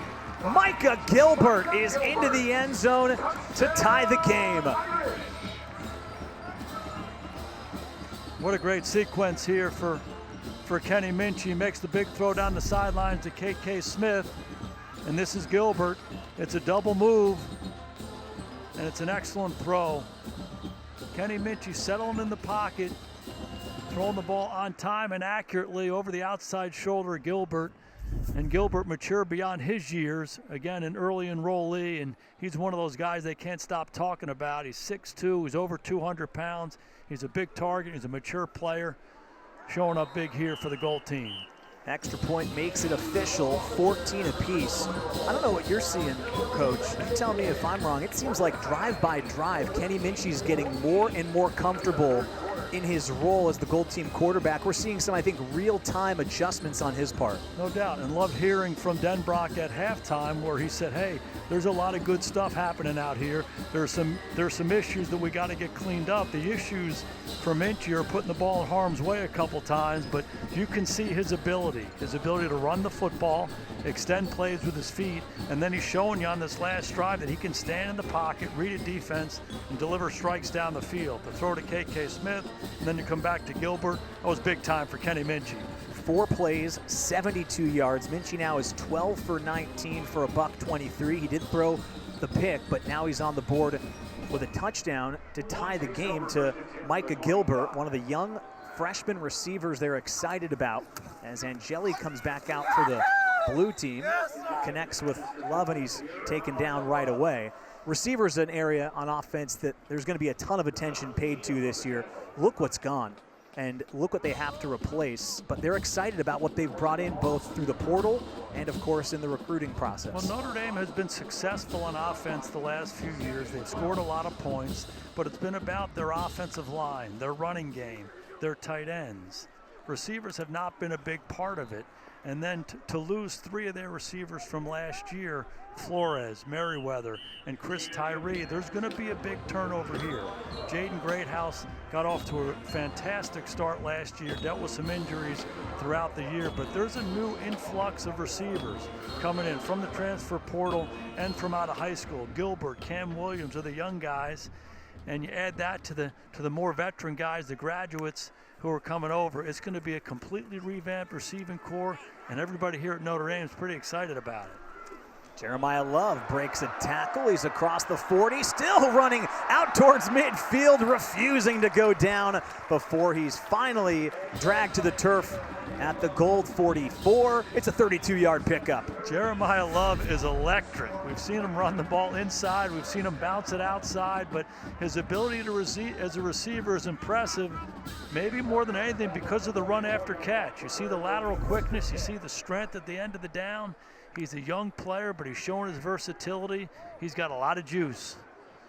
Quick throw that time. Ball is caught by Jack Larson again on the sideline. Christian Gray runs him out of bounds after a pickup of 4. And this is typical Angeli. Read the coverage, get the ball out of your hand quickly. Let the receivers do their work after the catch. He's been on time. When he's trying to get a vertical throw and he doesn't like it, he's not afraid to check it down. And like he always does, he keeps that ball moving. That's 3 catches now for 22 yards for the freshman Jack Larson. 6'3", 240 from Charlotte, North Carolina. That's good size for a freshman. As Angeli has the blue team on the move again. You see some of the hiccups there as we looked at Angeli. He's hitting the side of his helmet. You know, he can't get the play. Something happened with the sound system in his helmet. And, you know, for years, some really good veteran quarterbacks used to fake that. Another snap issue here. Throw it away, live for another down. But I can remember guys like Dan Marino, when he wanted to call his own play, he'd be looking over the sideline, hey, my headset's out, and he'd just go call his own. I think Angeli might have a little of that in him. That's a good way to get out of the offensive coordinator's play sheet, right? Okay. I see the tricks you quarterbacks pull. I can't hear you, Coach. It's the second errant snap we've seen on this drive. Angeli was able to at least track that one down and throw it out to preserve some yardage and set up this 3rd and 6.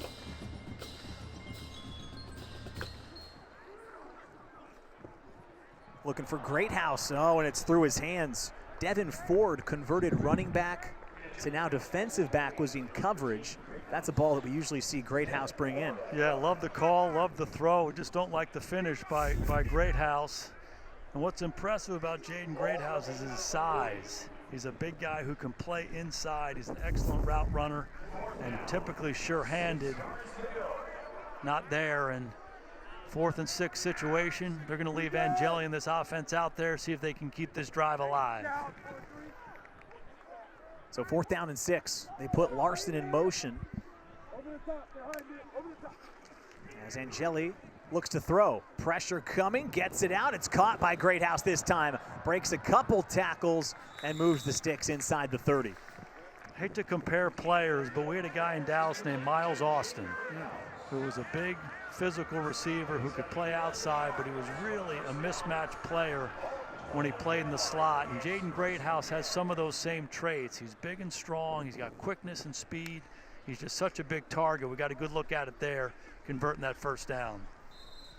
Love picks up a few. Greathouse, when he scored those touchdowns against Navy in the opener, was the first true freshman in Notre Dame history to score 2 touchdowns in his debut. He really hit the ground running, and like you said, hit a dry spell there, but towards the end of the year, once he seemed to be a little bit healthier, looked more like himself. He's definitely, even though he's only a sophomore, he's got to be one of the targets they're most excited about having back for year 2. Yeah, an incredible career down in Austin. He played at Westlake for Todd Dodge, and they had state championship teams, and he broke all the receiving records at that school and many in the state. So his transition was not a surprise, and he's going to get better and better and better as he goes. Here's Larson again with his 4th catch, takes it inside the 10, and it requires 2, maybe 3 gold tacklers to bring him down after a 19-yard pickup. Larson just one of those guys. He doesn't necessarily wow you, but he's got a really good feel. You see him working across the formation there, and the patience by Angeli to work through his progression and find the open receiver. And again, he doesn't wow you, but he catches it, gets north and south, and makes a good run after the catch, and they're knocking on the door. 1st and goal, they hand it off. This is Love, high-stepping his way through, and he's into the end zone for a touchdown. The blue team's back in front thanks to Jeremiah Love. Great answer by Steve Angeli in this blue offense. Minchey had kind of turned the tide with the gold team, but they come right back. Some high percentage throws, some big 3rd down conversions, good mix of run and pass. And when you get down in there close, get it to your playmakers. Excellent by Eli Raridon with his block on the perimeter. Love knows what to do with it. You see the clock has run out, running clock here in the 2nd half as they expedite play. So this is likely the final snap of the 3rd quarter as Mitch Jeter is back on for his 3rd point after touchdown attempt, and it's good. 21-14. It was tied briefly in the 3rd, but the blue team is back in front with 15 minutes to go. Notre Dame Stadium, only about 2.5-hour drive from Indianapolis Motor Speedway. Some big-time events coming up in the month of May that you can see right here on the family of networks on NBC. Most notably, Indy Next series coming up May 10th and 11th, and a special driver is on the field with Caroline Pineda. Well, Tony, I'm here with Indy Next driver James Rowe. James, what are your impressions of Notre Dame and the spring game? Unbelievable. My 2nd time here, never ceases to amaze me. The fans coming out here for a blue gold game in the fashion that they are, it's exciting, to see the loyal fans and what it means to them. Well, you'll be wearing this helmet in 2 races next month. What can you tell us about it? Yeah, that's right. Wearing this helmet May 10th and 11th at Indianapolis Motor Speedway for the Indy GP race.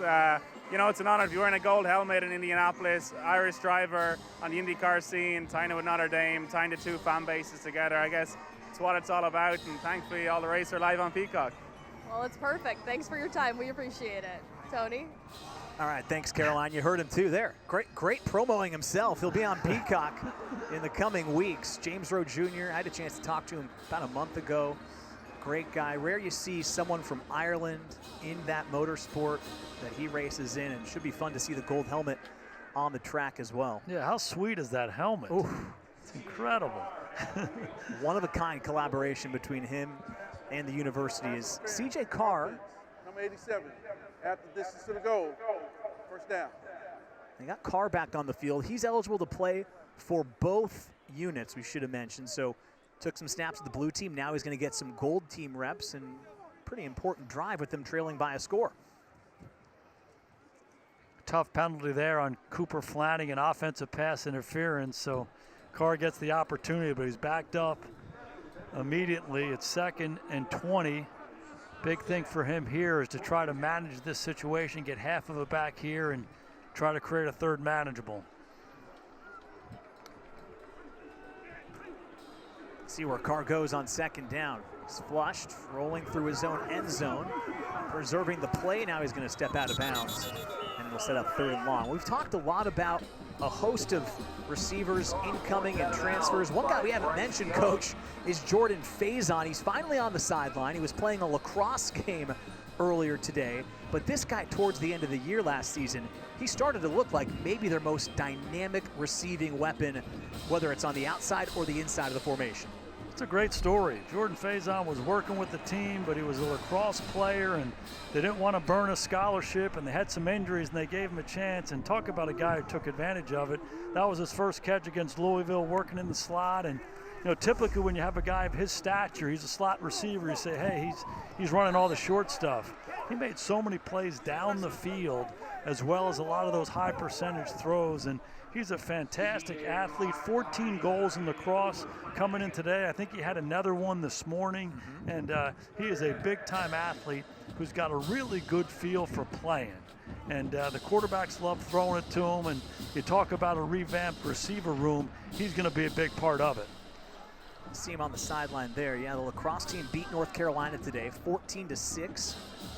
Faison did have a goal today. That got him to 15 on the year. He had 14 goals in the first 8 games this season. That's close to 2 per contest. As Carr's working on 3rd and long. Wow, look at that throw. Across the field, is able to connect with KK Smith about a yard shy of the marker. It's a good throw. He's on the left hash mark, and it's a 12-yard speed cut out. Excellent route by KK. The ball's on time and on the money over the underneath defender, and it's 4th and short here, and they're going for it. They'll hand it off up the middle. Yes, they've got enough. Fisher puts his head down. Let's go back to Faison real quick. Look at these lacrosse highlights. This is how good of an athlete he is. Ridiculous. This guy is dominant. Talk about a guy who can put the biscuit in the basket. Look at him. He's quick twitch. He's got a great feel. Throw it to 14. Good things are going to happen. Look at that. Gets his Over the back of 16th his shoulder. And this is this morning, rifling it in there. Worst job in sports is the lacrosse goalie. Faison making him pay. That is a great look from, just hours ago. Now he makes his way over to the sideline after scoring his 15th goal of the season. As Carr throws another good ball, and Flanagan can't hold on the sideline. But just to put a bow on Faison, that to me is a dynamic that, quite frankly, Notre Dame has not had in recent years. Someone that can really stretch you out downfield, and you saw the athleticism just in those lacrosse highlights. He brings a completely new dynamic to this receiving room that they're, of course, really excited about, but there's just so many unknowns. He feels like someone you know now after watching him in the second half of last year. Yeah, I can remember going to practice early on in training camp and saying, who's 80? And, he's this walk-on lacrosse guy, and I'm like, he's beating all the real defenders. Like the starters, the guys who were playing on Saturday, he's catching a lot of balls against them, and, they gave him his opportunity, and he took advantage of it. And maybe as much as anything else, beyond his athleticism and his feel, he's got a little swagger about him. And no situation's too big for him. His first opportunity at Louisville was a big, long touchdown, and continued to have success, had another touchdown catch in the Sun Bowl, so he'll be a big part of what they're doing on offense here at Notre Dame in the fall. 3rd down and 4 for the Gold team. They trail by a score. Again, the clock runs here. This is good across midfield, bumped out of bounds this time. It's a 13-yard pickup. Devin Ford, who moved to safety, they've got him now in at running back, where he played the last year for Notre Dame.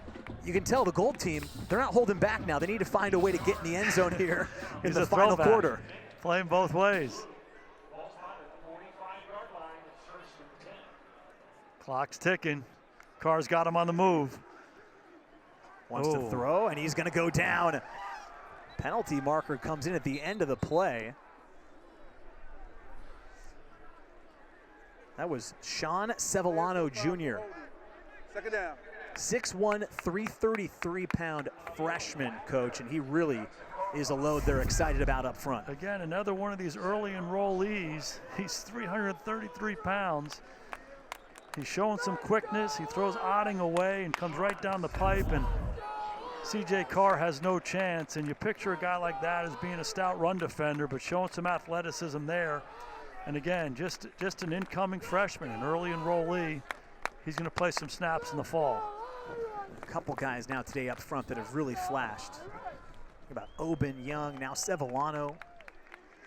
Makes his presence felt as Carr swings it out to Ford, makes the catch with plenty of real estate, takes it across the 40 before he shoved out of bounds just shy of the marker after a pickup of 14. And you're getting a glimpse of Denbrock's offense here. Backs very much involved in the passing game. You see a lot of free releases, getting out of the backfield. We saw it with Jeremiah Love earlier. Now it's Ford. Gives the quarterback an easy completion. You can read those things down to up. Throw the short one first. Quarterback likes it. He gives it to him. Carr doing a good job with his decision-making on this drive. Be curious to monitor throughout the year, specifically early, Coach, what the personnel groupings look like. There was so much made about how much 11 personnel they ran at LSU. Can't imagine they'd run as much here in South Bend. He even said as much when we met with him yesterday. But I think he wants to spread it out a little bit more than we've seen here in years past.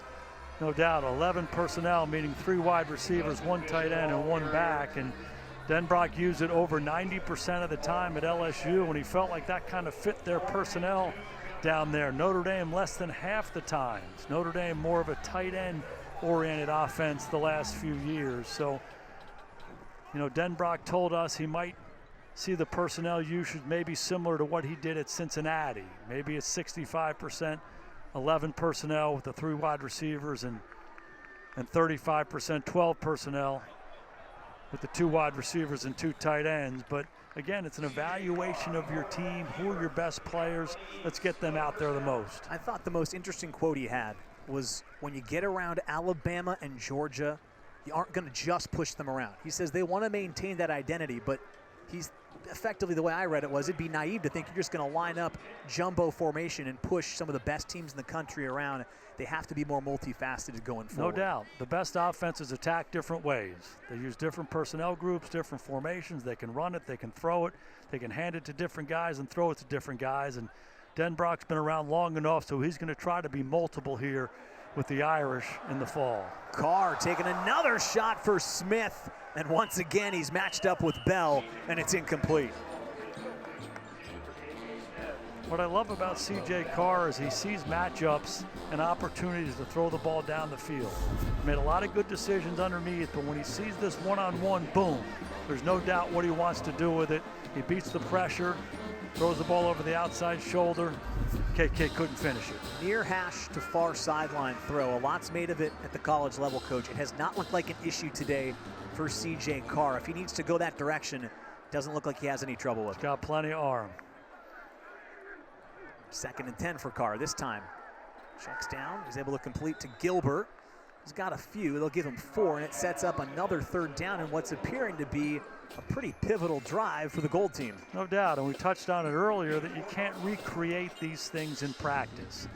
You know, you have 8 plays in a practice script, or 10 plays, or 12 plays, and you try to simulate some down and distance. Hey, he's getting the ball back. He's down 7 with a running clock at the end of this game. This is a game-like experience for him and that entire offense. Looks like he's taking advantage. Going again for Gilbert, and he's got it. It's another touchdown to Micah Gilbert. He's in the end zone for the 2nd time today, and the Gold team is within 1. Again, really impressive drive by C.J. Carr. A lot of good decisions throwing it underneath, but when he gets his chance to go down the field, he's going to take advantage of it one-on-one outside. Gilbert's been impressive. Did you see how tight he kept that release? He did not get pushed wide at all. He took an inside release. Too late for the safety to come over. C.J. Carr was on time and on the money. Gilbert's been impressive. Important extra point here to tie the game at 21. It's good. And this game is tied. 5:13 to go.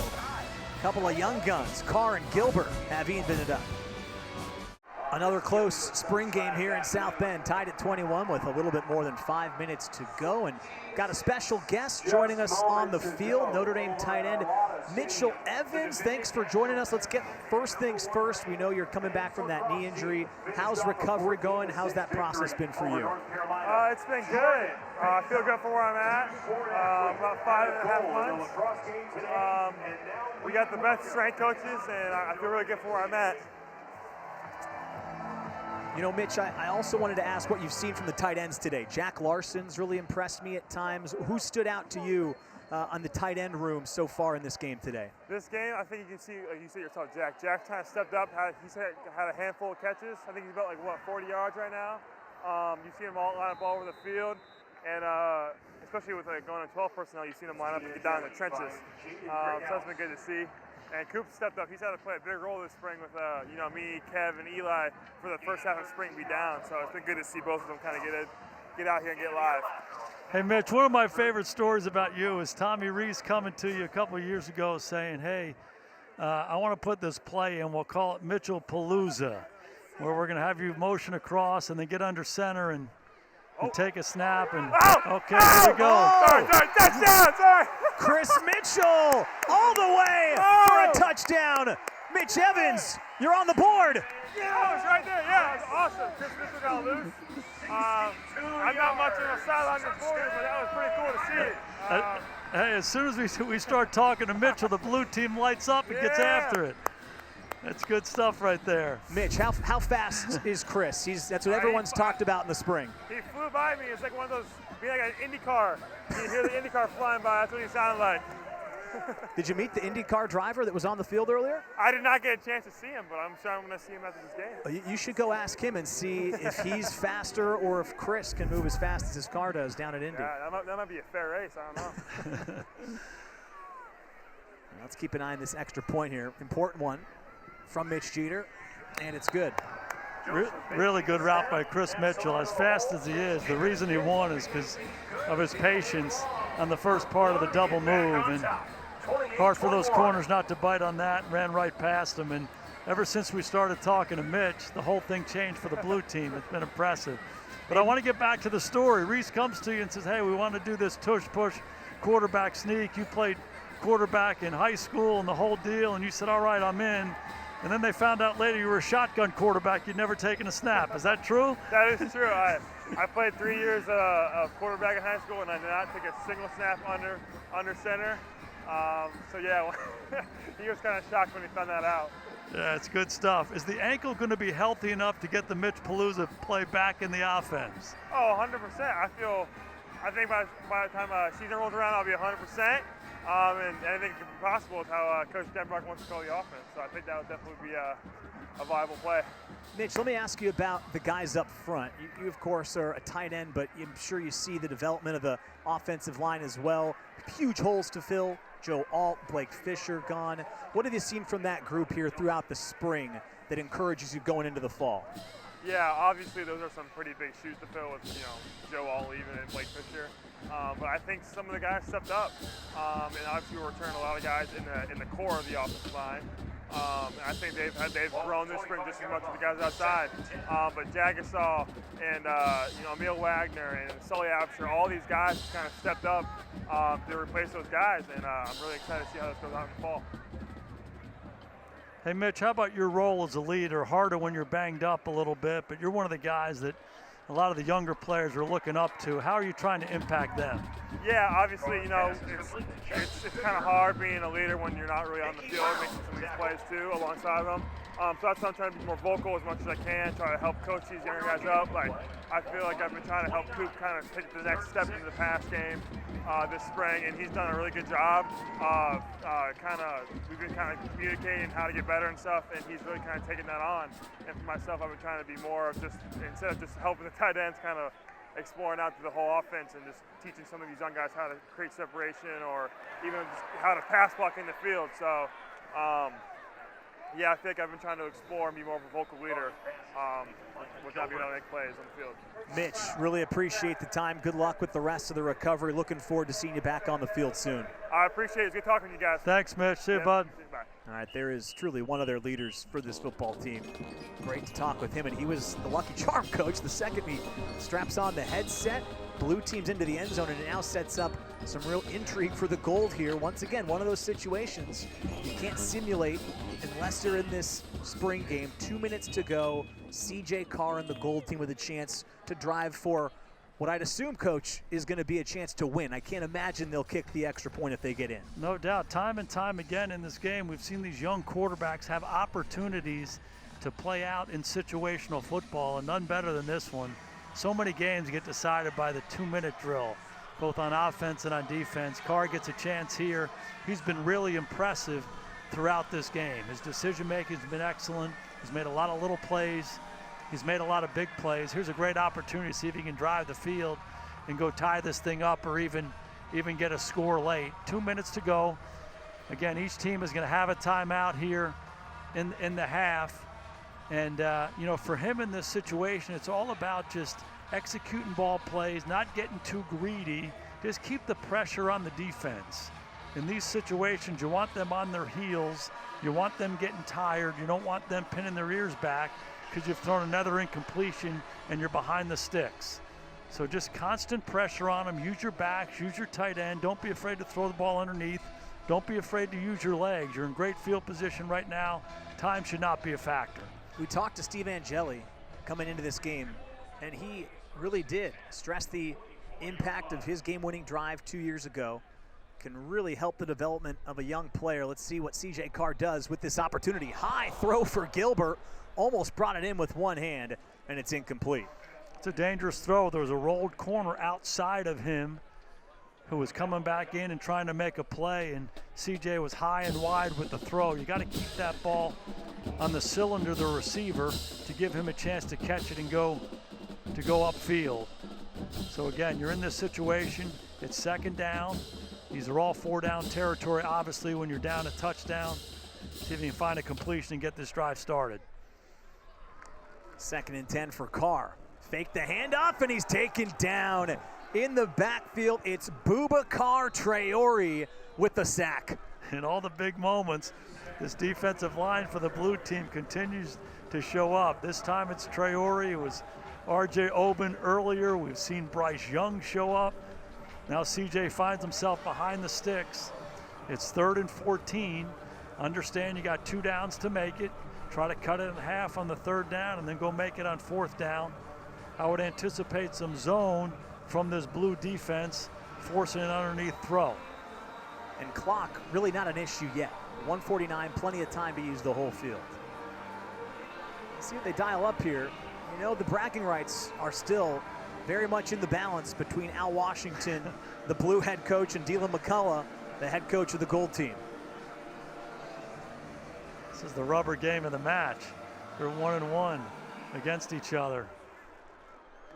Come out of the timeout with 4 receivers for CJ Carr out of the shotgun.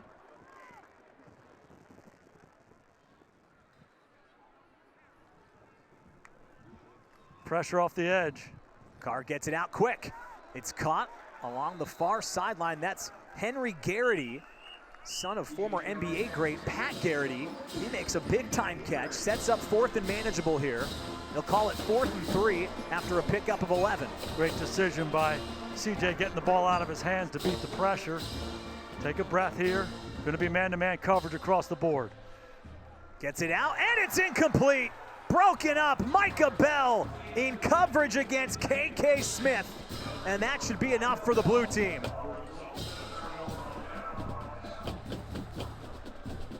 CJ got the gold team into a favorable 4th down situation. Man-to-man across the board. You just got to win one-on-one.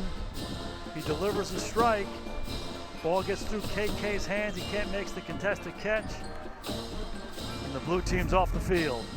Smith and Bell have battled 11 against 11 a couple times today.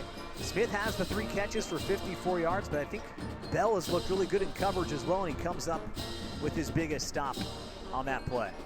It's a 4-minute situation for the blue team. Gold team's going to try to be stripping the football. 1:22 to go. See if this blue team can ice the game. Keep it on the ground on 1st down. No gain on the run that time from Dylan DeVezin.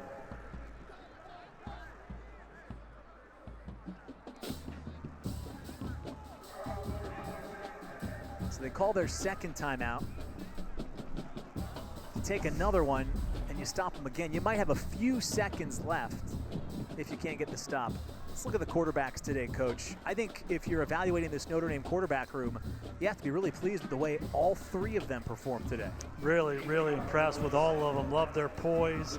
A lot of positive plays, both with their feet and with their arm, and plenty of things to build on. They're going to wish they had a couple of those decisions back, but great for them to get that experience in this environment. Wow, they're going to throw on 2nd down. That'll stop the clock.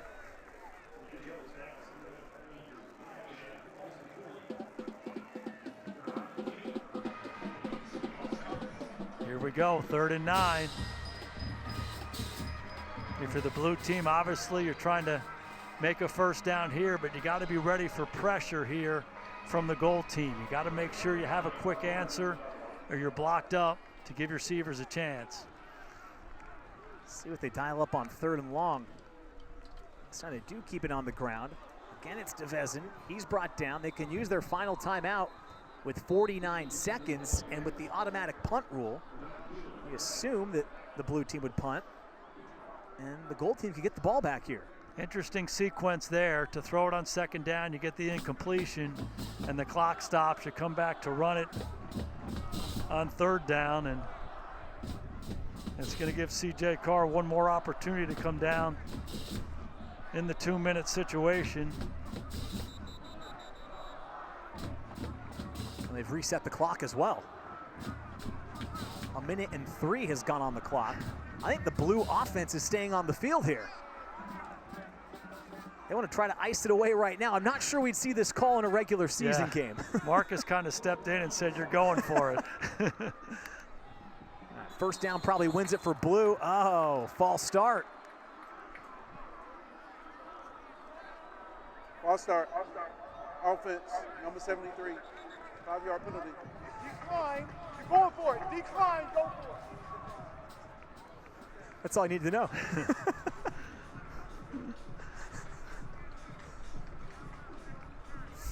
Marcus said you're going for it. They had a false start. He waved it off. Surprisingly, the defense declined the false start penalty. This is why the spring game is unlike any other. To create the drama. So here we go, 4th down. Angeli throws. Greathouse makes the catch. And that should do it for the blue team. They've got the first down. Gold team's out of timeouts, and the clock should run. That should be enough, and that's the threat that Greathouse is in the slot. He's such a big target in there, and he's a really good slant runner, and he can catch that ball in traffic. Excellent by Angeli, waiting for him to clear the linebacker and throw that ball into the second window. Delivered a strike. Looked like Greathouse was limping coming up. Looks like Angeli's going to take a knee here. This would appear to be the right decision. 30 seconds left. They'll wind the clock out, and the blue team, Al Washington, has gone back-to-back. The blue team wins it today, 28-21. Bragging rights. McCullough wins in year 1, and Washington comes back the last 2. They had more of their edge back this year, but this gold team didn't do enough. Impressive performance by Steve Angeli throughout. This defensive line of the blue team came up big in the critical moments. Al Washington victorious in back-to-back years, and he is down on the field with our very own Caroline Pineda. Well, he was just talking to Dylan McCullough. Coach, you came away with the win in the rubber match. What do you think set your team apart? Man, listen, it's the players. I mean, and to be honest, it's the culture that we have. Like everything we do, we try to simulate competition and to bring out the best in everybody. So credit the players. Shout out Coach Dylan. You know, it was an awesome experience, and I'm glad we won. You had some big plays from some of the young players on your defense. What did you see from them? Well, it was great to see them compete in a real game situation. When we saw them, we saw them execute at a high level when it mattered most. So I think for us moving forward, it's a great reminder for us and a confidence builder for them. We've heard all week how intense this rivalry is in the blue-gold game. What kind of bragging rights does a win today give you? Hey, listen, the rivalry that you guys talk about, it's all, it's built up from everybody outside. I got a ton of respect for D. But as competitors, I mean, we're like, this is a family, this staff is, so it's like you're going to put your best foot forward because, you're not going to lose to your brother, but you love your brother. So it was a lot of fun. It was a great experience. I'm glad we won, but I'm happy everybody came out in one piece. And now we punctuate a great spring. We can move on to the summer. Well, Coach, congrats on the win. Thanks for the time. Thank you. Appreciate it. Tony. All right, thanks, Caroline. That was some great stuff from head coach of the blue team, Al Washington. Coach, biggest takeaway from today, as you heard, they got out of here healthy. That was a priority coming in. Quarterbacks look sharp, but What stood out to you? So many amazing takeaways. One of them, as I'm hearing Coach Washington talk, is how impressive all the people, players and coaches from Notre Dame are, and how they're the epitome of what student athletes and what coaching is all about. It's just fun to be around these guys. They're inspirational. I think for Notre Dame on offense, the offensive line is a question mark. We talked about how they split the group up, so there's some backup players and the guys that they're not necessarily playing next to all the time, but there are going to be some question marks going into fall camp if they can fill the shoes of Alt and Fisher and some of those guys inside. Really like what the quarterbacks did, really like what the receivers did, really like the defensive line. Number of different guys showed up. We know how good Howard Cross is. We know how good Riley Mills is. But when R.J. Oben shows up and a number of the other guys consistently pressuring the quarterback, it's really some good stuff. And you add that to the guys on the back end, the Xavier Watts and the Ben Morrisons. There's a lot of good football players on that side of the ball, and Al Golden's as good as it gets. So they're going to be a formidable defense come the fall. Should be pretty fun to keep an eye on this team as they move into the fall. Coach, pleasure spending the week with you. Thanks, man. Looking forward to seeing you in You're the fall. awesome. Enjoyed it. All right, that's going to do it for us here in South Bend. The blue team knocks off the gold team 28-21. The 2024 Notre Dame season on NBC kicks off on September 7th as Notre Dame hosts Northern Illinois. For Jason Garrett, Caroline Pineda, Tony Simeone saying so long from South Bend, and thanks for watching the 93rd edition of the Blue Gold Game.